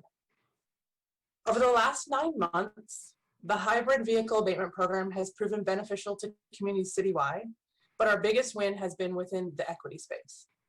DOT and the Parking Compliance Unit looks forward to hopefully continuing the hybrid vehicle abatement program in the upcoming fiscal year. Thank you for your time. Back to Jim. Great, thank you so much, Heather. Really appreciate council hanging in with us as we kind of walk through these items. The presentations that you've been looking at are posted now. Apologies that wasn't posted earlier in the day, but certainly have that for reference. We want to spend a little bit more time kind of talking through some of the elements of the equity process that we engaged in over this last number of months, putting together the budget. And because we're not going to have individual CSA presentations, wanted to feature them here. I think we have the budget study sessions continuing on. So tomorrow we will be getting into all of the CSA. So that's probably the best time. Of course, the council is welcome to ask any questions, but digging into what was just talked about with Jill and Heather, we can certainly cover when we get into the CSA discussions on Thursday and Friday. And again, Monday, we have the study session for the Community and Economic Recovery and the American Rescue Plan. We do have, the mayor's organized several community budget meetings that will be hosted over Zoom over the next week. The first of that being tomorrow evening. We've got our public budget hearings on May 18th and then on June 15th, which would include the June budget message at that time, which would be released on June 7th. We've got the approval of the mayor's June message and the proposed budget on June 15th, and then the adoption of everything on June 22nd. So that is our timeline. And I want to thank the mayor for giving props to the budget team. We definitely spent a lot of time putting this budget together, working really hard with the departments, which we appreciate all of their work. So here you see sort of the senior management team, and I'm so proud to work with these folks. And it's been a tough year doing everything remote. It's not quite the same when you can't shout at somebody from across the office at midnight, but it's still a pleasure to work with all of these folks. And with that, I'm going to close. Thank everybody for presenting, and we're here for your questions. Thank you, Jim. And thanks to everyone who presented. Really appreciate all the in-depth presentations around everything from the economy Chris provided, as well as the great work's being done on equity and many of the challenging issues we've got in the budget. Do want to call out all those senior team members, you, Jim, and Bonnie and Selena and Claudia and Bryce and everybody who's working with you guys. Since we share some space on the 17th floor, that you guys do spend plenty of time, plenty of nights, unfortunately, working till midnight. And that is a testament to your dedication, and obviously a testament to the work that we have to do in this budget to try to create more space for our teams to be able to work saner hours. So thank you for everything you're doing. We'll go now to questions. And I just, as folks are thinking about raising their hands, because I see no one's raised their hands yet, I just had a couple I'll lead off with. And as folks are thinking about, one is the $7 million that is essentially been added one time for Beautify SJ and the consolidated effort we're putting under PRNS. And I really support what you're doing what the city manager's team is trying to do to try to create a consolidated management structure so resources can be appropriately allocated where the need's the greatest.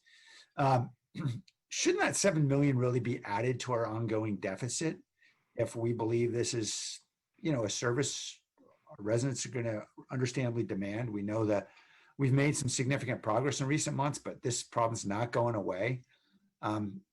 If we really regard this as ongoing, shouldn't this be part of our ongoing deficit? Yeah, that's a great question, Mayor. So I think the short answer is yes. I think we had anticipated maybe using, as directed in the message, smart message there, sort of a multi-year strategy to the extent that we can.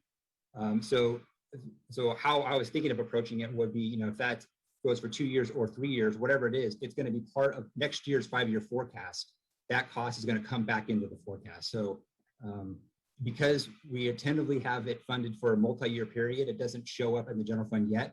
But next February, when we release that forecast, it will show back up in the out years, whenever that funding is set to expire based on council direction. Okay. And obviously, I'm not an advocate for increasing our deficit, but I think it's important for us to be planning for how we're going to actually fund all of these really important projects and services. And then really appreciated the presentation. Jill, for example, gave a great demonstration of all the data sources are being used to assess how we restore library service in a way that's equitable. The question I have is, if we just used a single data source, which was household income, would we get the same outcome? Jill, do you have any thoughts about that? We could look at that for sure. I think that there's a lot of nuances though that help. We could see the ranking of the branches as different data sets were applied. But to your point, because we have several sources of data that speak to income, and those were higher weighted. So I think income is the highest or the most dependable piece of data that we had in various iterations from the low to moderate income, census tracts from CDBG to households in extreme poverty, things like that. Right. So we could look at that to see if, I don't believe it's exactly the same, to answer your question, but I think that it is a large indicator for sure, because it's integrated with other indicators. Yeah, at the risk of sounding too reductionist, I really believe this is fundamentally about poverty and making sure that we're serving those residents in our community who are struggling the most. And I can't help but think, well, it would be an interesting exercise to understand if you got a different result or not. And if the result was the same, then maybe what we could do is generate the same amount of light with a lot less heat by simply saying we're going to focus our resources on our highest poverty neighborhoods. I just offer that as something to consider, because I know there's a lot of work that goes into all this data gathering. And I think the end result is what's most important, right? Is how we actually dedicate our resources to serving residents who are struggling the most. So anyway, I look forward to that maybe in future conversations as we talk about how we're allocating these resources. If I could just add, the full index that we'd hoped to be able to share with you before today does have each of the indicators and then the stacked ranking within. So it's easy for you to see if it lines up or if there are differentiators. Okay, great. And there may well be other better proxies for poverty than household income data. There, I know you're very familiar with all this, Jill. So, if it's about number of families who are receiving a particular aid program, for example, it may be one. But other considerations like household income doesn't take into account overcrowding in a household. For instance, you might have more people living in households, so the household income may be comparable in some ways, and yet there's a different story going on there, right? So I think that the social progress indicators were really helpful to add. And then of course, in education data and digital equity data is really important to us. But we're certainly, as I said, open to streamlining that and working with the Office of Race Equity and the City Manager's Office to come up with maybe a standard set of data that's considered for these service restorations. Yeah, I appreciate it. And again, I'm not seizing on that particular data. You're right. Household income, obviously, you need to divide by the number of people in the household. But I'm guessing whatever we think is the best proxy for poverty and income is probably where we're all want to head anyway. In any event, thank you for all that work. I did have a question though about the Pleasant Hill branch where we had that one-time funding, and you said it was on the list. Did it have a different name on that list? Because I didn't.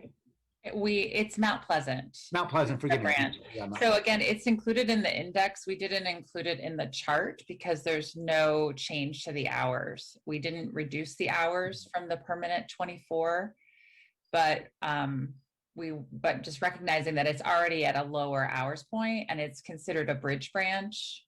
We operate it in partnership with the school district. It's a little different than the rest of our branches, which were 47 hours per week.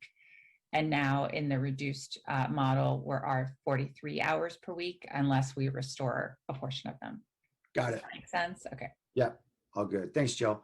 Councilmember Prowse?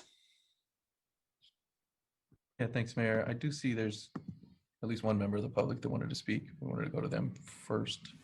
Sure, we can hop over to the public. Mr. Beekman? Hi, thank you. Blair Beekman here. Thank you for noticing my hand raised and this time for public comment. I think my public comment can be fairly regular and understood where I can be coming from. With all the items that you talked about, my love for learning what can be open public policy ideas for the future of technology, surveillance and data collection are the ideas of our better democratic practices and our better selves. And it's from that we develop ideas of real peace and sustainability.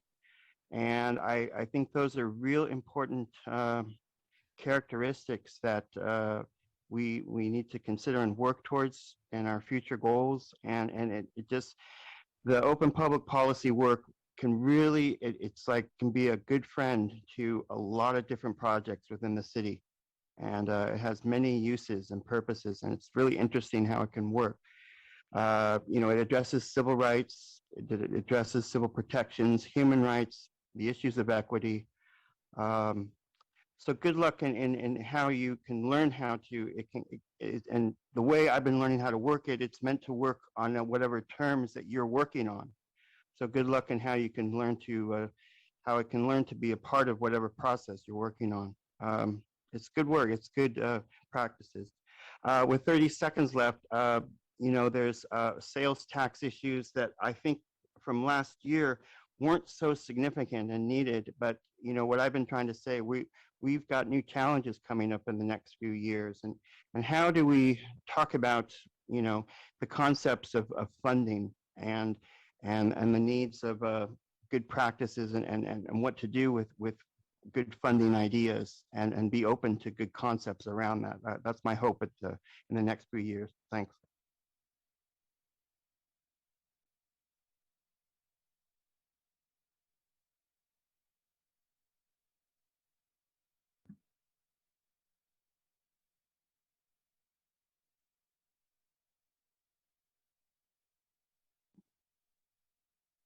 Mayor, you're on mute if you're trying to speak right now. Oh, my apologies. Forgive me. I just called on Molly and I'm sorry no one was able to hear me. Thank you. Good morning. This is Molly McLeod. Appreciative of the budget work and study sessions. Did you know that City of San Jose is the number 10 largest city, but tied for last on disability and access? Is the City Council willing to commit to this year's budget and staffing to make progress? 18 of the 20 U.S. cities largest in population have an Office of Disability Affairs. The names vary, and some have a division or a department focused on civil rights and service delivery to people with disabilities. For past practices, the 2015 letter from the Office of Human Services provides a snapshot of how we went from one of the best to one of the worst. I previously shared about how 311 staff and supervisors did not believe the Americans with Disabilities Act applies to the city of San Jose. This is a steep fall from the 1990s when the San Jose website received national recognition for ADA. There was a time when all departments had trained liaisons who worked to ensure residents and employees with disabilities received equitable opportunities. The lack of training by an ADA coordinator since at least 2017 has many negative impacts. For example, CSJ spends money on consultants who lack basic knowledge of disability. The procurement process does not ensure minimum knowledge of ADA and access practices. As a result, the city continues to hire and pay consultants for work that excludes people with disabilities. DOT's access and mobility planning and surveys omit people with disabilities and transportation planning. These are few examples of the current status. And then, of course, for the emergency, this has been identified as the biggest gap. The proposal of $150,000 for a study is too little, too late. Please show that you invest and care about these values and have that reflected in the budget. Thank you. Thank you. Councilmember Perales. Yeah, thank you. And thank you, staff, for the presentation and certainly the work that gets put into this enormous package that we have been diving into. Appreciate that and all the work, obviously, that goes into it. Had a couple questions. Number one, the American Rescue Fund dollars, and I understand we'll be maybe discussing this a little bit more in detail next week. But I just wanted to understand I believe it's $45 million that you presented on today. Is that in addition to what you've included in attachment D that we'll be expecting to sort of include into the budget? And I'm trying to get to the total there. It was, I believe, 20-something million, 27 plus million. So is that 45 on top of that? Or I should say, is the 27 on top of the 45? Yeah, the items in attachment D were really more primarily, we tried to operationalize what the cost would be of that direction, knowing that there's more work to sort of split out. But the short answer to your question is yes. So the $45 million is not part of attachment D, but not everything in attachment D will need to be funded out of the American Rescue Plan Fund. So that we anticipate we'll be able to identify some other sources, which is why that kind of has some blank columns there as sort of a an indication that there's more work that we need to do some mapping. One, to make sure that the American Rescue Plan is eligible for these things, which we believe most of them are going to be the first cut at the regulations that came out on Monday. But the work to identify some others. So, but whatever the American Rescue Plan allocation is, that 45 million would come off of the top of that to help balance the budget. There's also about $2.5 million that we need to make Fund 536 whole, the Convention and Cultural Affairs Fund. Because the TOT proceeds are so low, we need some of that to make that fund whole. That's the only other use we anticipate for that to just solve our budget problems in 2022. Okay, so just to clarify, you think that 27 million in attachment D could potentially go down if we identify other sources? Let me pull up attachment D real fast. The 27 million sounds a little. The total in attachment D is 107 million. The I see. The 27 million is under the column for the American Rescue Plan.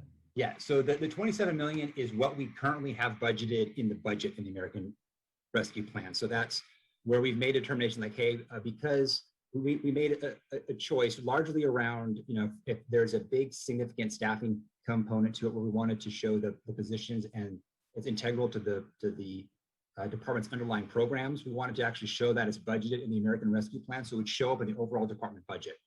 And so what you see, the 27.4 million is actually what's currently budgeted now, not but we expect that number to grow significantly when we get to the May 17th. That's Okay, an important just going back clarification. to the first question, just to be clear, whatever number this ends up being, currently it's 27 million. That number gets added to the 45 million that you also have included in the budget, correct? It does. If I could say it a different way, I think so. The American Rescue Plan Fund, I think the revised calculations is about 215 or so million. Is so 45 million comes off the top of that, for example. So that then gets reduced down, and then we already have the 27.4 million sort of allocated there. So then it gets reduced from there. That's probably a better way to think of it. Is we have the total amount of the American Rescue Plan, and then we start subtracting from there. Yeah, okay, great. I just wasn't clear if this 27 million was assumed to be in that 45 million, but that's not the case. It is on top of it. And then Right. whatever else within attachment D we discuss on Monday, it's going to continue to chip away at the American Rescue Fund, the total amount there. Correct. And there's some items that aren't yet in attachment D, so they're sort of blank at the top, but there are some important city roadmap items that administration just needs to do work, and we're doing work right now, actually, as we speak, on trying to identify, what the appropriate costing level could be for that. So attachment D is really just sort of a snapshot in time, but it'll be filled out in a more complete way on May 17th.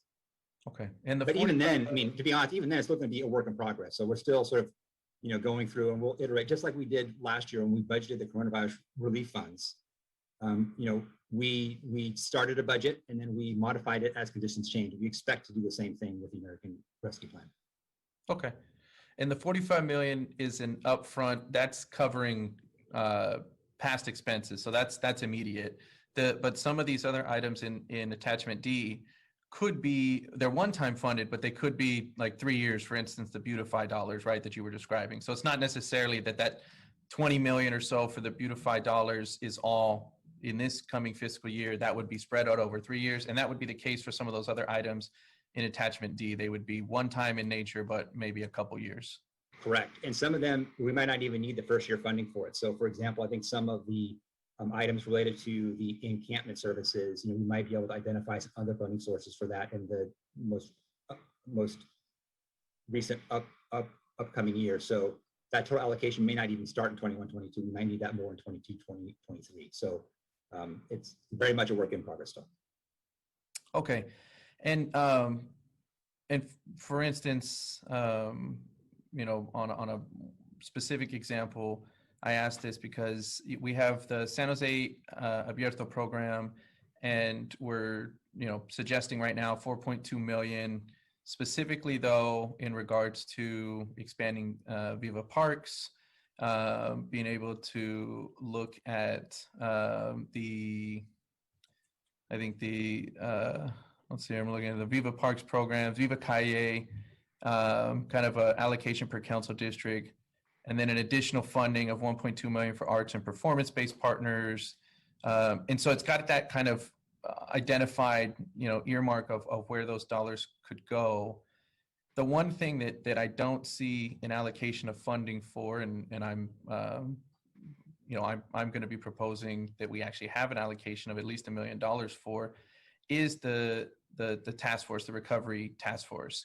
And it's embedded into that, that line item there, but it doesn't quite have a dollar amount. And I just wanted to clarify that is the case, that I'm interpreting that correctly, or tell me if I'm not. Yeah, so you're right. So that allocation does not yet include anything for the recovery task force. So,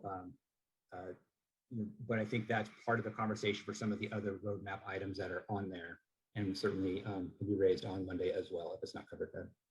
Okay, yeah, and I could save that for Monday, but that's just kind of what I was getting to, especially I think looking at where the funds could be utilized. I know that it was in the mayor's message, and I asked him how married he was to the concept of preserving a significant amount of the American Rescue Fund dollars. And his response was that he's engaged. He's not necessarily married. And that's where I looking at this, we're going to begin to chip away with that 45 million already gone up front, for the discussion come Monday, I'm curious, how much more is there a willingness or a reluctancy to chip away at any more asks? Because I imagine more of these items within, as you talk about attachment D, right, that number is going to significantly grow. It may grow in the terms of one-time dollars, but over the course of several years. So that may still fit into the context of what the mayor was asking for in his budget message. But there are certain things that I that was just the one example that I think I'll want to discuss come Monday, and if not, through the budget documents that we can issue individually. So thanks for that clarification. I'll be digging through it some more, see if I have some other questions. I don't at the moment. The only other concern I have is I know there was a problem with getting some of the attachments open online. I don't know if anybody else was having that problem, but It's fixed now. it's fixed now. Yeah. I was hitting refresh and saw that it's fixed, but I don't see, unless I just can't find it, I don't see the links to any of the presentations. I know that we typically do that. Were those not available, or am I just not finding them? They should be there now, and I apologize for that they weren't available at the beginning of today's, but they should be there now. Okay, and I mainly ask, I mean, it's helpful for me too to run back on presentations, but I mainly ask because I know our community who wants to be engaged, that although we only had a couple speakers right now, obviously it's helpful for them to be able to follow along. So that's it for now. Thanks, Mayor. Thank you, Councilmember. Councilmember Carrasco. Thank you, Mayor. And I just have actually just a few really quick questions. And you touched upon it, Mayor. I wanted to talk about Mount Pleasant Library, Jill. If we could go back to that slide, please. Yeah, let me give me 1 second to pull that up. Yeah, sure. Jill, so we're going back to the 24 hours versus the 40 hours. Do you have any idea if during this shutdown, and I know it's really difficult to gauge because we have been sheltering in place, but since things have been opening up and there's been limited time, do you know if it's been in full use? So we haven't reopened for in-person yet. That was a site that, if you recall, we used it at one time for a childcare pod. And now that the schools are reopening, we are starting to hear interest in having the Bridge branch reopened. And we're developing our timeline for reopening the branches right now with the city manager's office. Okay, that's just a concern of mine. I just want to voice it. It's a huge concern given that area, it's right on the border of D8 and D5, and it's the only city service that's available to our kiddos. It's such an isolated area. It butts up against the hills with very little. It's just an island onto itself. So we'll talk about that, I think, a little bit later. Okay. I wish that it were still on here, maybe with a caveat that it's not, it's not one of our other libraries, but rather a satellite, just so that we can have it there and it can be memorialized somewhere on here. Otherwise, we don't see it at all. Yeah. And I took it off the slide because it is a little different. We're not reducing the hours at all. We didn't want to confuse the situation, but it is in the index. So the attachment that you'll receive, and we can certainly add it back to the slide since it seems like we understand it. Okay. And in terms of these libraries, just so that I'm, because I don't have this presentation, and I hope that you all will be emailing us this presentation so that we have it with us. These libraries that we're seeing before us, these are the ones that are being targeted for reduction of services? So it's complicated. So what happened was all the branches were essentially reduced by 4 hours in the current fiscal year, but we didn't really feel it, so to speak, because we weren't reopened for in-person in building services yet. So upon reopening, the funding for the staffing for the branches is at a rate that is 4 hours less per week per location. And so the project that we've been engaged in is if we could add back partially, not the full amount, but partially, could we target branches that perhaps have a higher need? And rather than trying to spread that partial amount across the entire city. And so the ones that on the left are the ones that are proposed to reopen at their fully funded hours prior to the pandemic, if that makes sense. Yeah. And Jill, if I could just also just restate that the reduction of the hours was part of the adopted budget for 2021. So that was adopted, that reduction would be effective July 1, 2021. So this action sort of buys back that reduction for a one-time basis for those branches on the left-hand side of the slide. And how many hours are those, Jill? The standard is 47 hours per week. Okay. All right. And then if you could also, Jim, take us to slide, I think it was slide 18. But I'm not sure, because I don't know if I.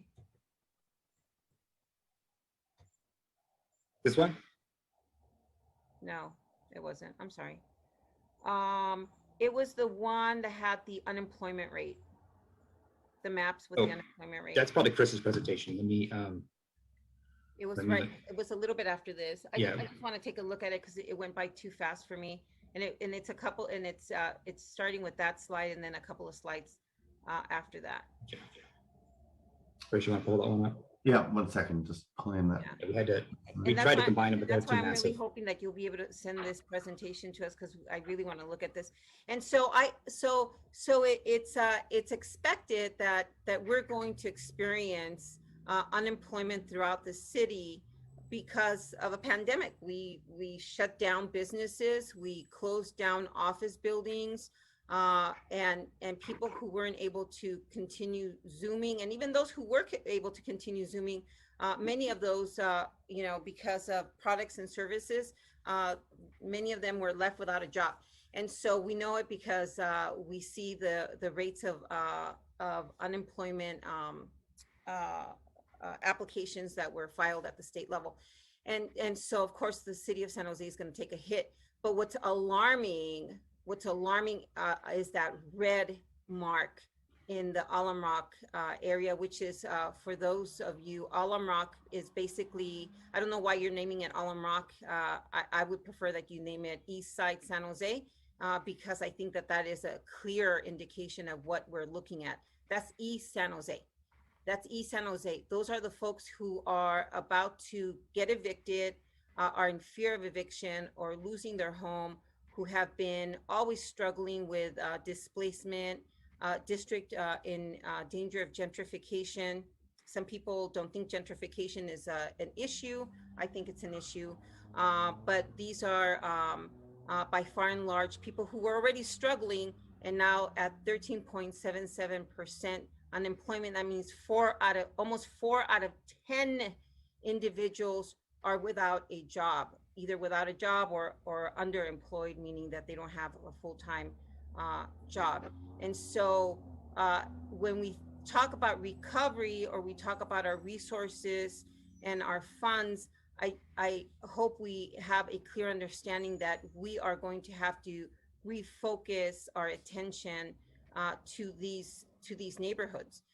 Regardless of what council member represents that area, this is where people are hurting the most. And I'm sorry, it's not 4 people out of 10. It's almost 14 out of 20 individuals who are out of a job. And so I'm very concerned about what's happening here. And so, okay, so next slide. Again, huge concern when we're talking about the commute time and where people are having to travel in order to find a job. Next slide.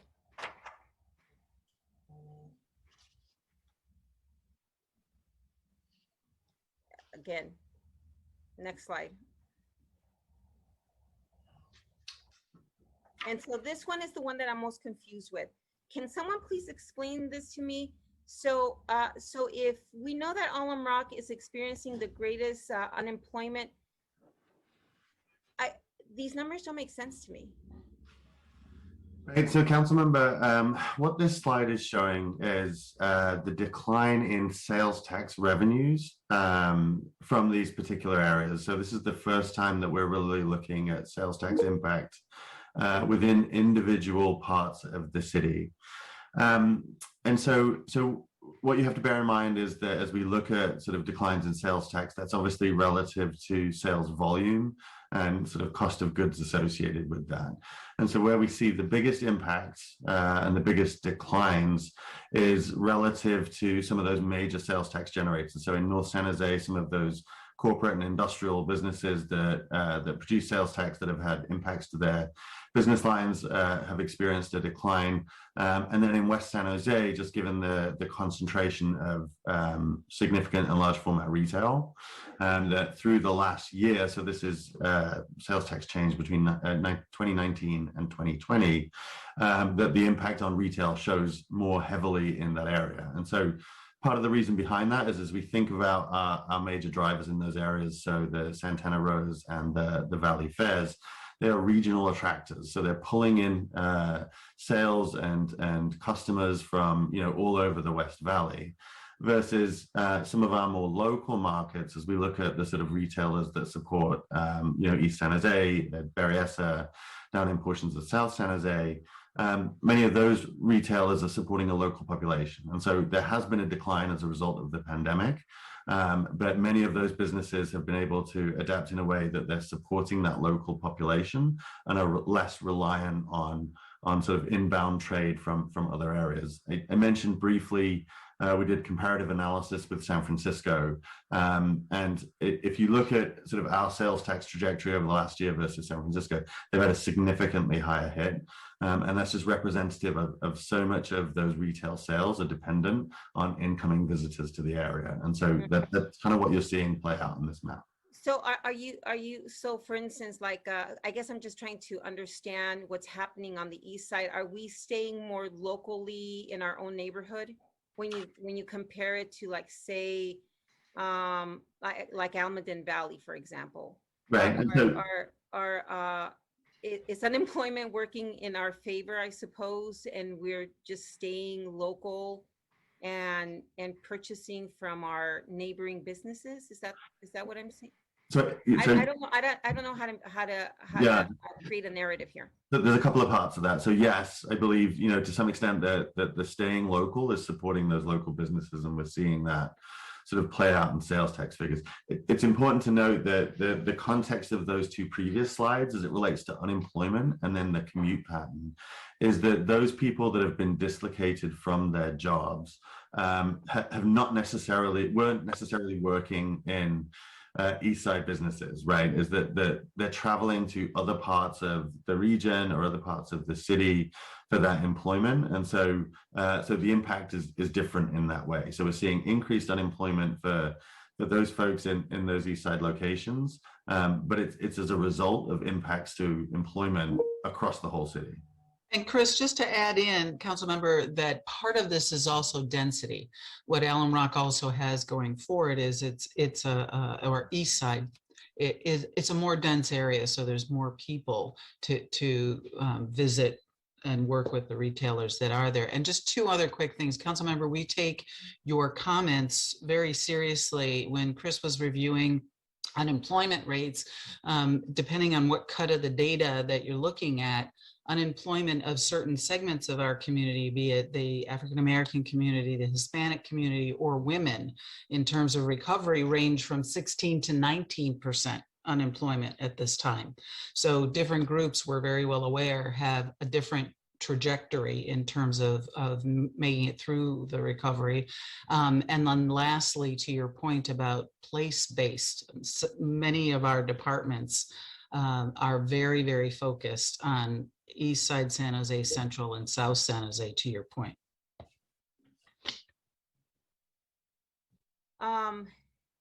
And then, okay, thank you so much. Thank you for those slides. If you don't mind, we can go back to to our grid. Oh, 1 second. Yeah. I've lost my share. We can exit. I really appreciate those maps. You know, the only thing I'll say Councilmember is, Carrasco, I appreciate that we can Yeah. come back to you. We've got a couple more folks with hands raised. I just have one last thing to say. I'll make Okay. it quick. That way you don't have to Sure. come back to me. The last thing I just wanted to add is, you know, thank you for all the data. As we think of equity, as we think of our resources, as we think of how we're going to recover, you know, I don't know how much more data we want to continue collecting. You know, we know where poverty is. We've always known it. We know who it's mostly impacting, and then now we know what the pandemic has shown us. You know, in my opinion, we need to be laser beam focused on those neighborhoods and in those communities and these demographics to make sure that our city continues to thrive. We can't leave these folks behind. These are the folks that are most in need, have the greatest issues, and have the greatest road to recovery. So that's all I'll say. And I Thank look you. forward to the following sessions. Thanks. Thank you. Councilmember Arenas? Thank you. This is a lot of information, and we just received these slides, and so I'm also going to do what Councilmember Carrasco did and ask you a little bit more about these slides as I'm trying to break down what they actually mean. So it's funny, I had the same question about the sales tax across the board that's on oh gosh, I don't know, whatever that slide was that you just put up. And in Evergreen, it had a -28 in terms of sales tax. Did you say that has to do with maybe the local smaller businesses that support that area? Is that where we're typically seeing the reduction in sales tax? Yeah, Councilmember, thanks for that question. I think it's an important one, and it's one that we continue to understand.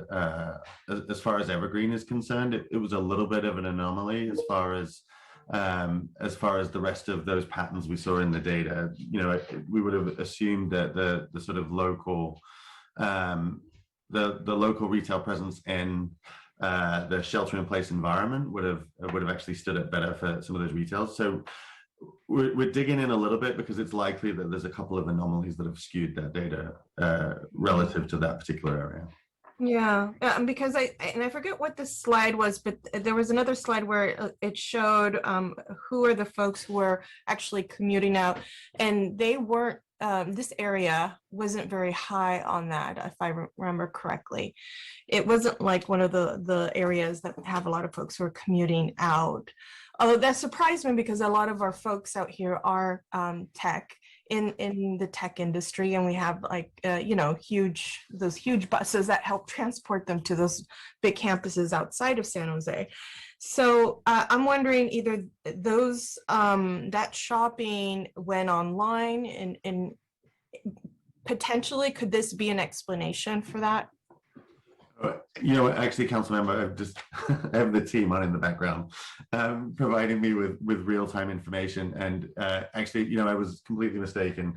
The key to understanding the Evergreen numbers is obviously Eastridge. So similar to the impact that we've seen on the west side relative to declines in retail sales tax associated with, you know, Valley Fair, Santana Row, is that Eastridge is the major driver for sales tax in that area. And so the shelter-in-place impacts to the mall have disproportionately brought down that kind of area's average.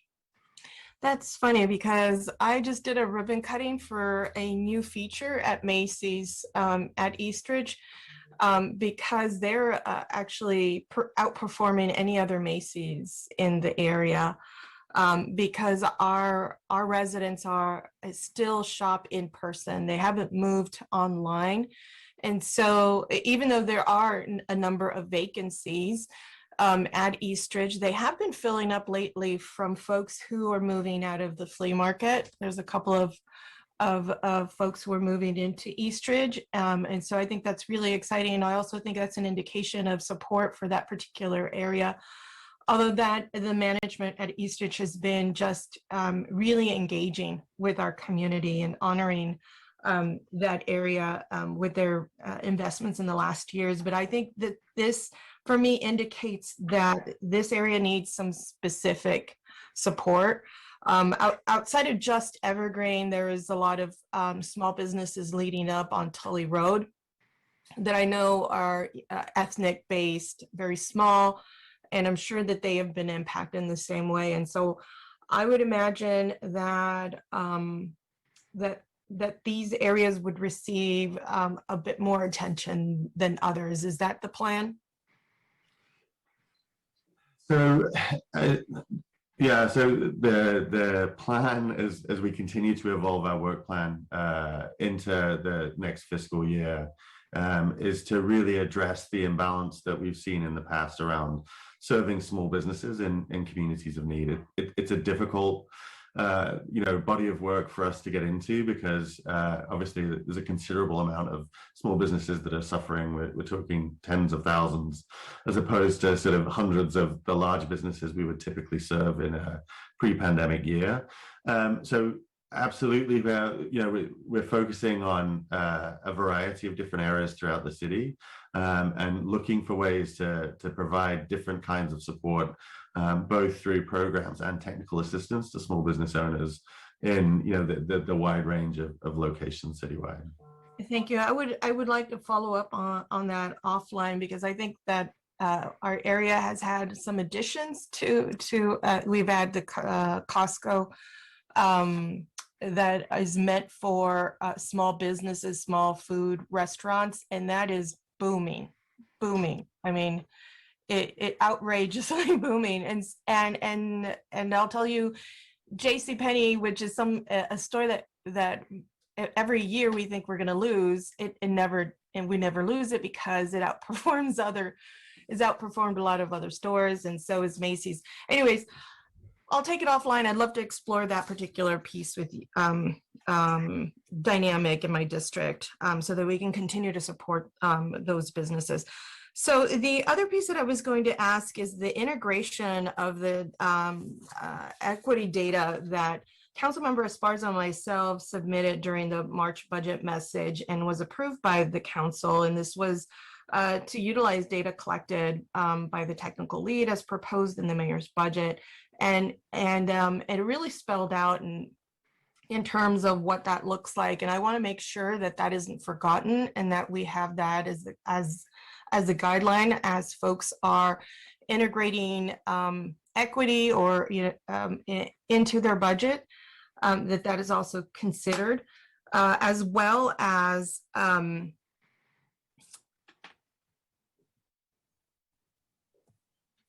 it, I lost my train of thought there.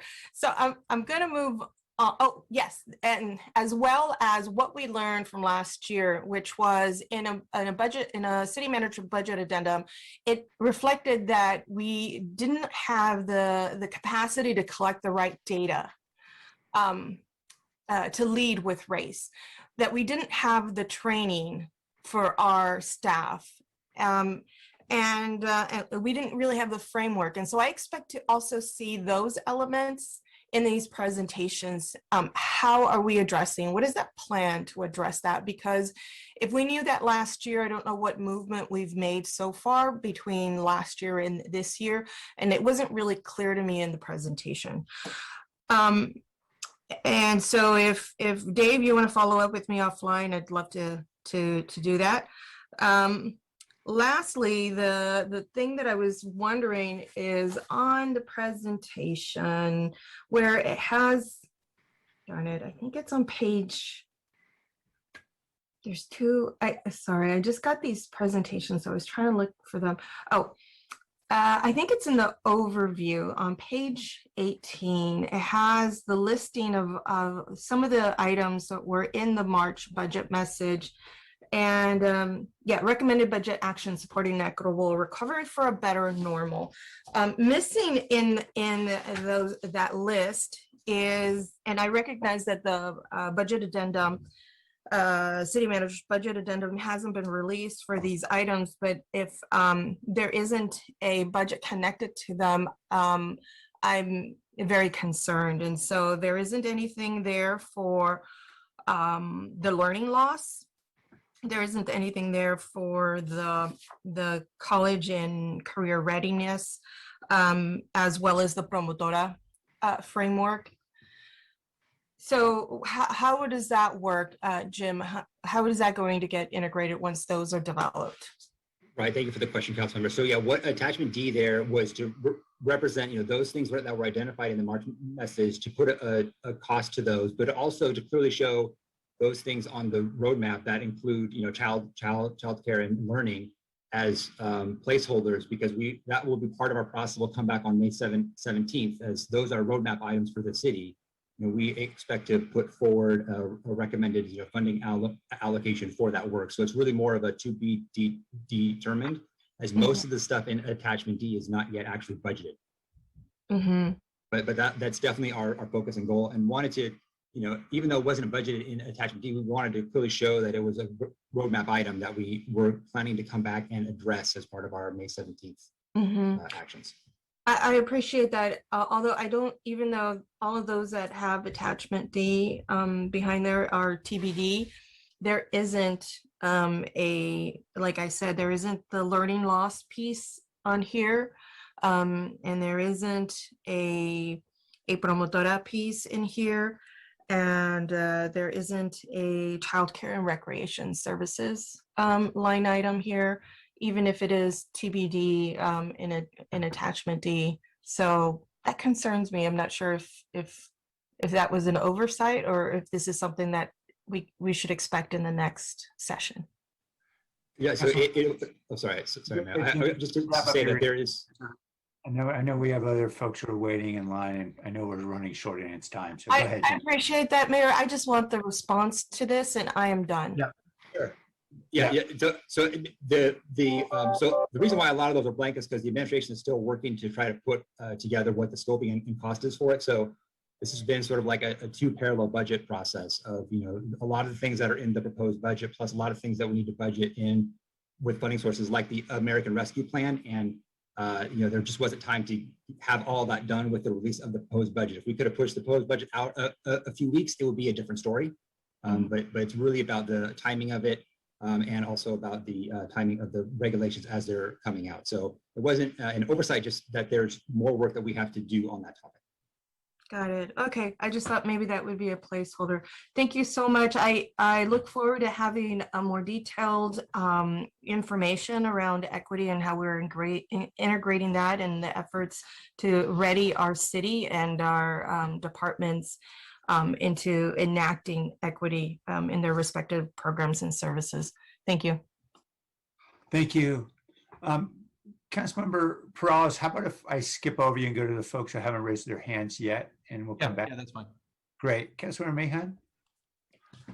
Thanks, Mayor. I'll be quick because I know we're short on time. Thank you to staff. Excellent presentation today. I really appreciated the kind of economic analysis and just the level of detail you all went into. And I wanted to highlight, I thought it was especially useful to see in concrete terms how we're operationalizing our focus on equity with a couple examples. And I think continuing to see those is really valuable. So the way in which we're reopening libraries thoughtfully, the way we're shifting how we do vehicle abatement to just ensure that high quality services reach all of our residents with an emphasis on those who will benefit the most. So I thought that those examples were really helpful.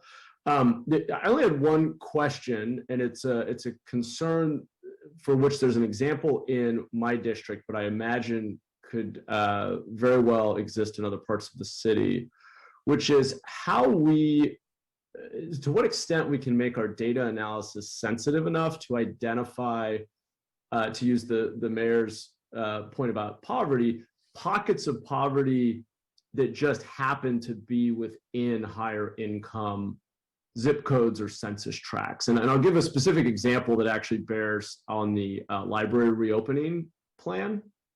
So we have a neighborhood here that we I think we're all familiar with, Hoffman Viamonte, that doesn't have a lot of great access to public facilities and amenities. but does have a library that is walking and biking distance. And I see a lot of young people from the neighborhood riding their bikes down to that library, which is the Vineland Library on Blossom Hill Road. It just so happens, though, that that library, which is about I don't know, maybe a half mile from Hoffman Viamonte, is surrounded by a residential neighborhood where the average home price is probably $1.5 to $2 million. So I think in any analysis, just given the size of the kind of higher income households right around the library versus that one neighborhood for whom this is an important public resource, it's one of the only ones that's easily accessible there, certainly within walking or biking distance. I worry that those smaller pockets of poverty get kind of washed out in the analysis. And I'm just curious how if staff's thinking about that problem and what we might do about that. Yeah, thank you for the question, Councilmember.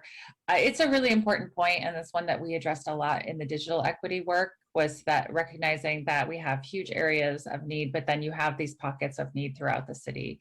So in this specific case and others like it, I think what we would propose is that if we do a partial restoration of hours, focusing on areas of higher need, that in those neighborhoods where we are going to have to reduce 4 hours, we're going to work with the staff in the neighborhood and figure out ways to work with maybe community leadership to identify hours that might be reduced that would be less impactful. So in the case of the Vineland branch, knowing that there's a large number of kids that need the library after school, we would definitely look to retaining all of our after school hours.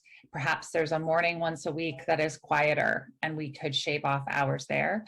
So, in the past, we've been very big on trying to have really standard hours across the system because that does create for ease of some things like scheduling.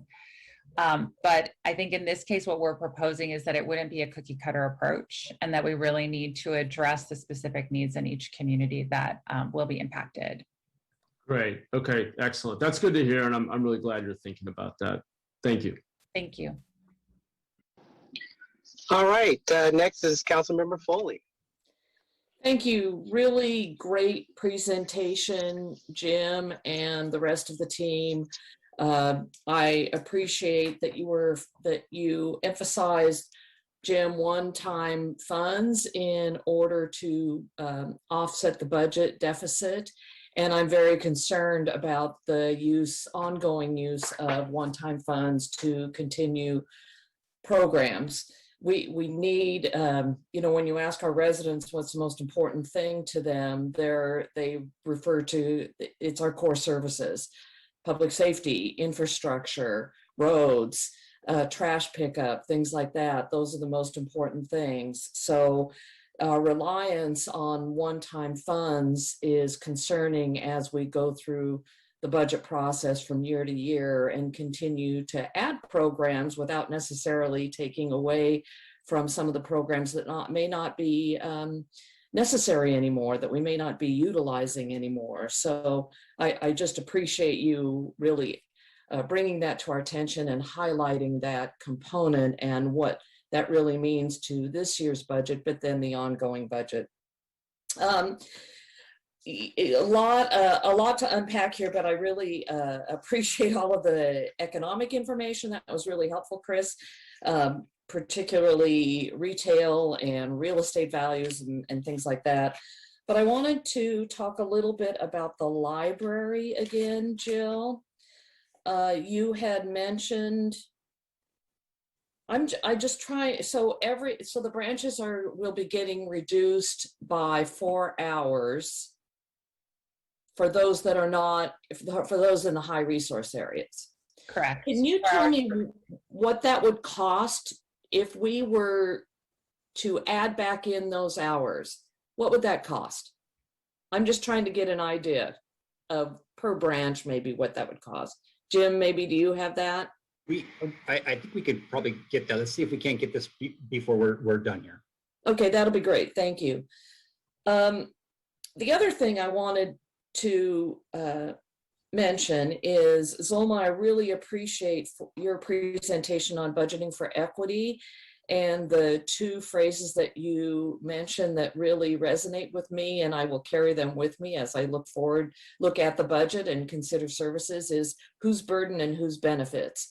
in the pandemic, we've seen a lot of people who have been doing quite well. They're in tech or they're in other industries that are not affected by, or they're not affected negatively. But then we see a whole group of our residents who are negatively impacted. So I liked that phrasing, and that was really helpful for me and will be helpful for me to go forward.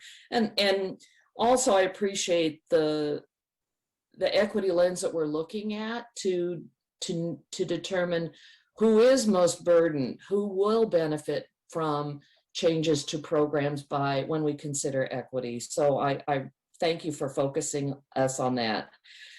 One final thing, in the budget, and I know we have lots more budget discussions ahead, so I'm just going to focus on one other little thing, and that is the disability study. If we are allocating $150,000 to study what we do for the disabled or the services that we provide, could we not instead use that $150,000 to not study it, but implement it? My staff has taken a look at creating some sort of program to help convene members of the disability community to see what we can offer and how we might be able to do that. But it's way beyond my staff's ability to do that. We don't have the experts. We can convene people, but unlike a task force that might convene people, we're just not able to do it. And the mayor, you kind of pushed back on me last time under your mayor's message, and when I asked for task force, and you asked me to take it on, which we did. We investigated and we met with folks, and it's just, we're happy to work, and we're happy to be the lead council office if you need that, but I don't see how we can take it on ourselves. So instead of studying, how about we implement for 150,000 instead and start there? That would be my thought. I don't know who's driving the disability study at the city. Jim, whose department is that? So that will be out of the city manager's office. Okay. So I think, that, as you said, that was direction in the mayor's March message. I think we'll take that back. And Okay, I would appreciate that, and I'll have a further conversation with Dave when I meet with him later today too, just to emphasize my point about that. And with that, I'm done. Thank you very much. This is really really informative. Thank you for breaking it down in a way that I could easily understand the whole process. Thank you. Thank you, Councilmember Perales. I think I was holding off until everybody else finished. Okay, Councilmember Esparza. Thank you. I have some questions. First off, I think the presentations, which were really fantastic and very useful, I wasn't able to access them on Granicus, so maybe that part isn't fixed. I had to go to like the public site to get them. So I know we have more coming up. That's really helpful information, and if we can ensure that works for the rest of this week, that would be helpful. I wanted to point something out also on one of the presentations on the vehicle abatement program, which is very near and dear to District 7 as well as District 3, as we saw. I wanted to point something out. I mean, other than the amazing job that they're doing, I think that there's an opportunity here to really look at both aspects of it, because I thought I saw something that 98% of service requests were received via San Jose 311. And so is that phone calls, is that app? Some of that information might be helpful. I know my office pushes it out a lot. I've talked before about some of the super users in District 7 that actually are folks that the neighborhood goes to.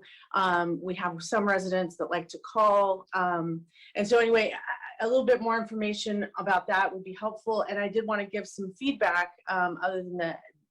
If we can kind of dive into that 311 issue to look at some of the equity impacts.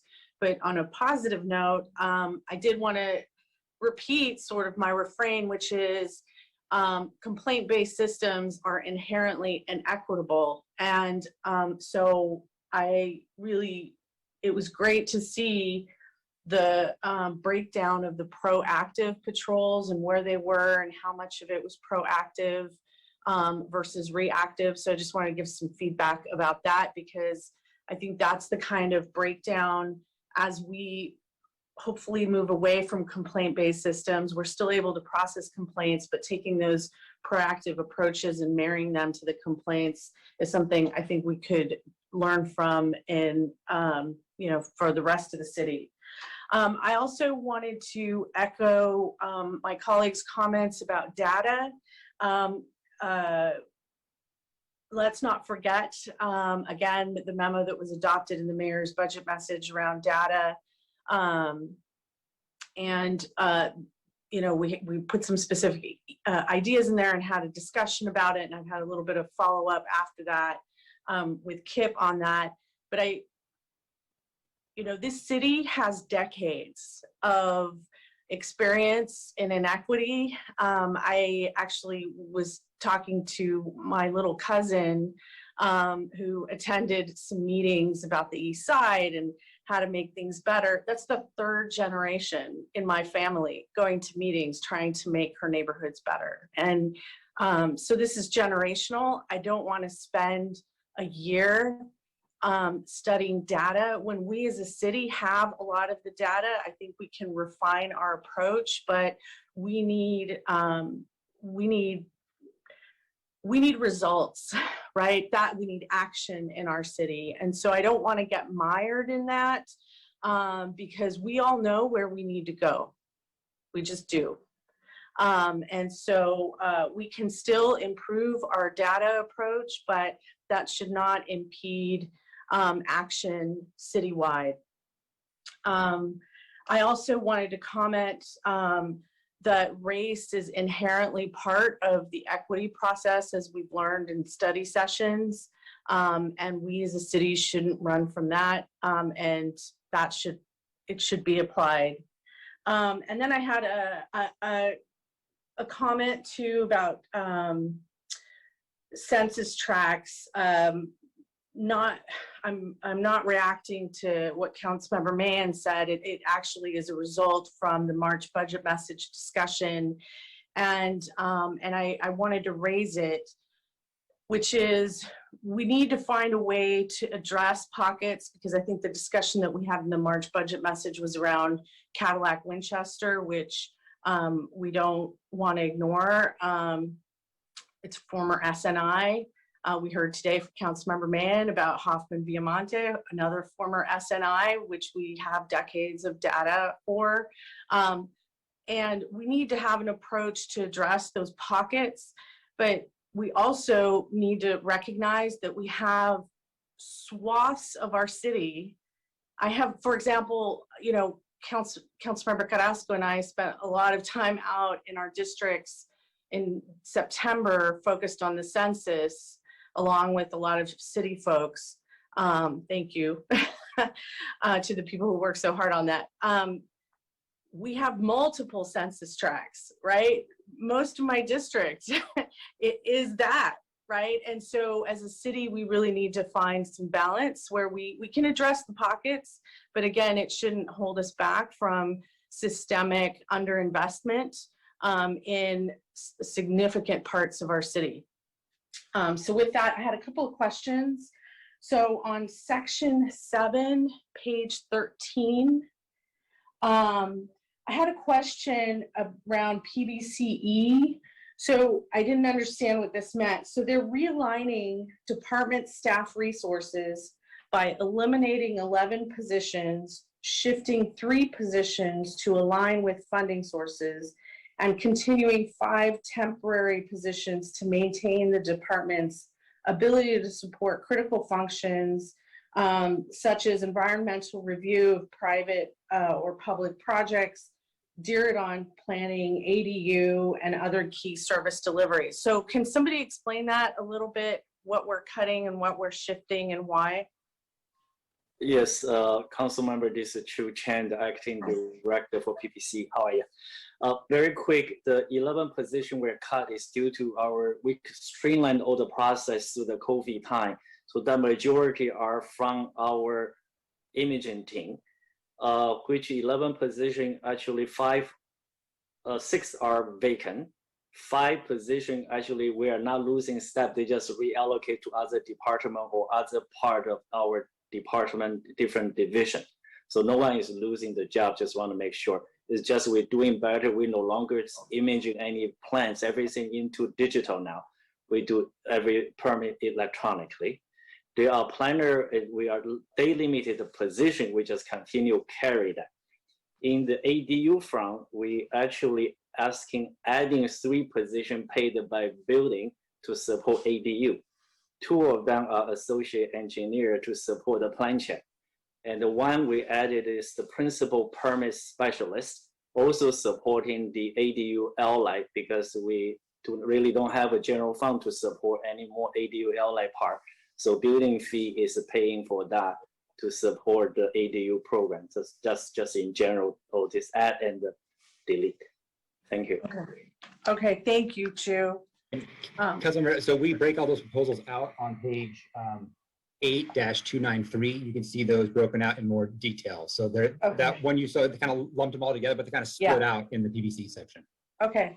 And if I could just jump in just to say real quick that library restoration would be about $567,000, Councilmember Fuller. I'm sorry, what was that again? Sorry, the library restoration would be about $567,000 for Total, all the branches. Thank you. for all the branches to restore the meeting, 4 hours. Okay, thank you. Thanks. And I had a question about the PRNS section on the rec section. So it kind of goes down just the rec, the movements we've done around rec, and it just actually made me want to bring up the aquatics. So what is the staffing that we currently have around aquatics for our city, and are we looking at that for this year's budget as well? Councilmember John Cicerelli, Director of PRNS. So we are planning to do aquatics this summer. If you recall, for the 2021 fiscal year, we just suspended it. So we didn't cut anything, we just didn't do much with it for the summer. This summer, we're planning to open. Our bigger problem is actually hiring lifeguards, which I think you might be aware of. So we're actually in our 2nd round of trying to get folks to staff the pools. We didn't get enough people in our 1st round of hiring. We're a little confused by that, but we're also hearing other people who run aquatics programs are having similar difficulties attracting people. So we're hoping to attract enough people that by July, we're able to do more rec swim. And by then the rules hopefully are a little easier from health order perspective. So that's where we stand. We're intending to have our regular summer, but hiring staff is getting in the way a little bit because we're just not finding enough people in the community. Okay, thank you. And maybe we as council members can help out by sharing the lifeguard job openings. Yeah, that'd be great. Thank you. Great. All right, that's it for me. Thank you. Councilmember, just so you know that the aquatics program budget is on Roman numeral 8-260. You can see the funding and the FTEs that are allocated to that program. Thank you. And thank you, Councilmember Perales. Yeah, thank you. One last question. This is in regards to the ongoing funding for the Office of Racial Equity. And I see what look like kind of conflicting messages. One that says that there'll be an MBA coming out, but then obviously in the presentation, Jim, you gave, and then in the line item here under the city manager's office talking about the proposed funding. So just are we waiting on an MBA for that? Is that already included, or is there something else that's going to come out of that MBA? So the ongoing funding for the Office of Racial Equity is in the proposed budget. So no MBA is going to need to be there for that. But we do have 2 MBAs coming out. So one kind of overviewing and detailing a little bit more what we talked about today is what we've sort of learned as part of the budgeting for equity process and some of the examples, the data for the branch libraries. Then there's another MBA that will be the work plan for the Office of Equity that was also directed by the March budget message. So those two will be coming out. Those are informational only, not the ongoing funding for the office is in the proposed budget. Okay, that was it. Thank you. Thank you, Councilmember Arenas. Thank you, Vice Mayor. I just have one last comment about equity that, listening to Councilman Perales, it just prompted this question also about engagement. I know that this is one of the areas of concern that I've had over the last year is how are we engaging those folks who are in the need of resources, but are not typically online, do not respond to online services and surveys, and don't engage that way. And so, when I hear about any of the programs and services, I'm always going to ask, and I hope that we can begin to have a very different approach on engagement. Otherwise, we're going to continue to have the same type of profile in terms of who's coming to use all of these services that we're hoping that families who are impacted by COVID should receive or eligible to receive. And so I don't know if that's an element that is being addressed at this point throughout all of our city departments. Councilmember, that's an excellent comment that you made. And I think that that's one of the areas that we saw as challenges and continue to be a challenge to have really a standard way that we effectively and equitably engage community so that it's not that the decisions that we make are not just driven by the data, because we know where the problem areas are, we know what some of the significant issues are and for who. And the community, an equitable and efficient engagement process means that we add texture to that data and get insight from people with lived experience in the community. So there's a working group that has been formed. It was formed well over a year ago with a cross section of departmental representatives, of people who are trying to create a standard for the city, which will not only increase the quality of engagement that we do in the future, because this is an important aspect of the racial equity framework, but that will also allow for greater coordination for various departments so that it's not, 4 departments trying to get into one neighborhood to ask similar questions or have more meetings, but to have a coordinated effort to do that. And also, a kind of a protocol, if you will, on how the things that we want to consider before we engage with community, which is to be culturally responsive, linguistically appropriate, and to have, members of our staff that have the capacity and are trained to facilitate those kinds of meetings. So thank you for the comment. That's a very important element in all of this. Yeah, I appreciate that, Sulma. I think when you actually implement that idea, I know it can get complicated in terms of every department. Let's say, for example, today we heard from library.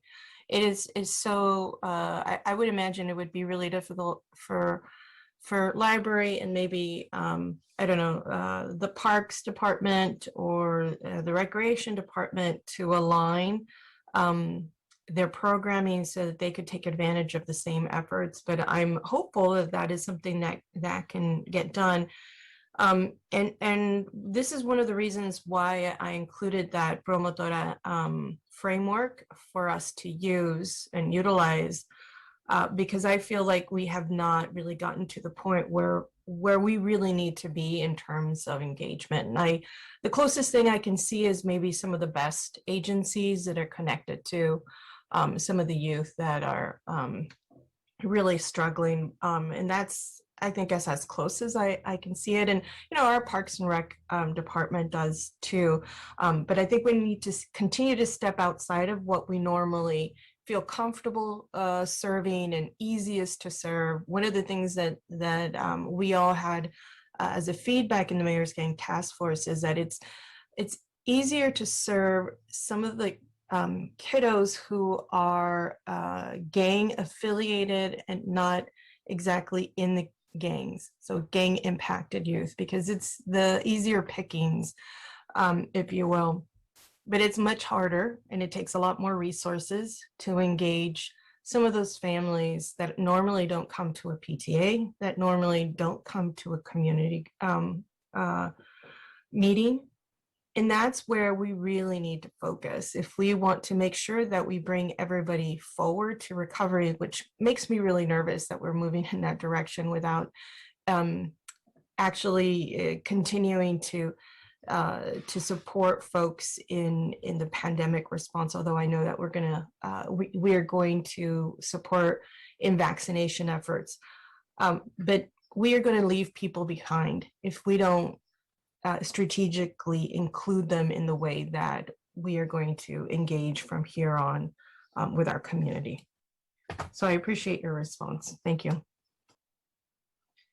Thank you. Councilmember Esparza. Yeah, I'll just speak really quick. I forgot one of the items on my notes. And that was on equity. I think, I can't remember if it was Councilmember Arenas who said that if, we knew some of this stuff last year. And so I think it would be helpful to see a little bit more about what, to get a little bit more specific and benchmarks. And I look forward to that as we move forward. And then I just wanted to echo Councilmember Arenas's comments about engagement. It's a tricky proposition because we really have to do it all. And I deal with this all the time in my district. For example, we can have some gang activity where we work with multi-generational gang members, but we also need to lift the entire neighborhood, and we need to get multiple voices talking about beyond just the immediate, beyond just about trying to survive and stay alive. These are some of the neighborhoods that need better transportation. They need more community centers, right? They need more libraries. They need more of the infrastructure that is not based where the population density is. And our approach to that should be integrated. And that's another point that I wanted to raise was, as a city, I know the council members, all of us, we know our neighborhoods and we're always trying to connect folks. But, we can have a community meeting about a park, but guess what? That same community is going to need a community meeting about violence. They need another community meeting about COVID. They need another community meeting about small business. They need another community meeting about housing, and they don't want to go to 5 community meetings. They don't have the time. They're working multiple jobs. They're taking care of family members, right? And we know this. And so how are we as a city on the back end going to coordinate a little bit more? Because I think that there's a little bit more that we can do. I know Jim Shannon is incredibly patient because there's a lot that we can do in terms of coordinating that maybe doesn't cost a lot of money and actually might increase some efficiencies. And then we won't have to go to Jim and beg for more money. Still, oh, I got a little smile right there. All right, thanks. That's it for me. Thank you, council member. That's all the hands that I see. So this meeting or study session is adjourned. Thank you, everyone.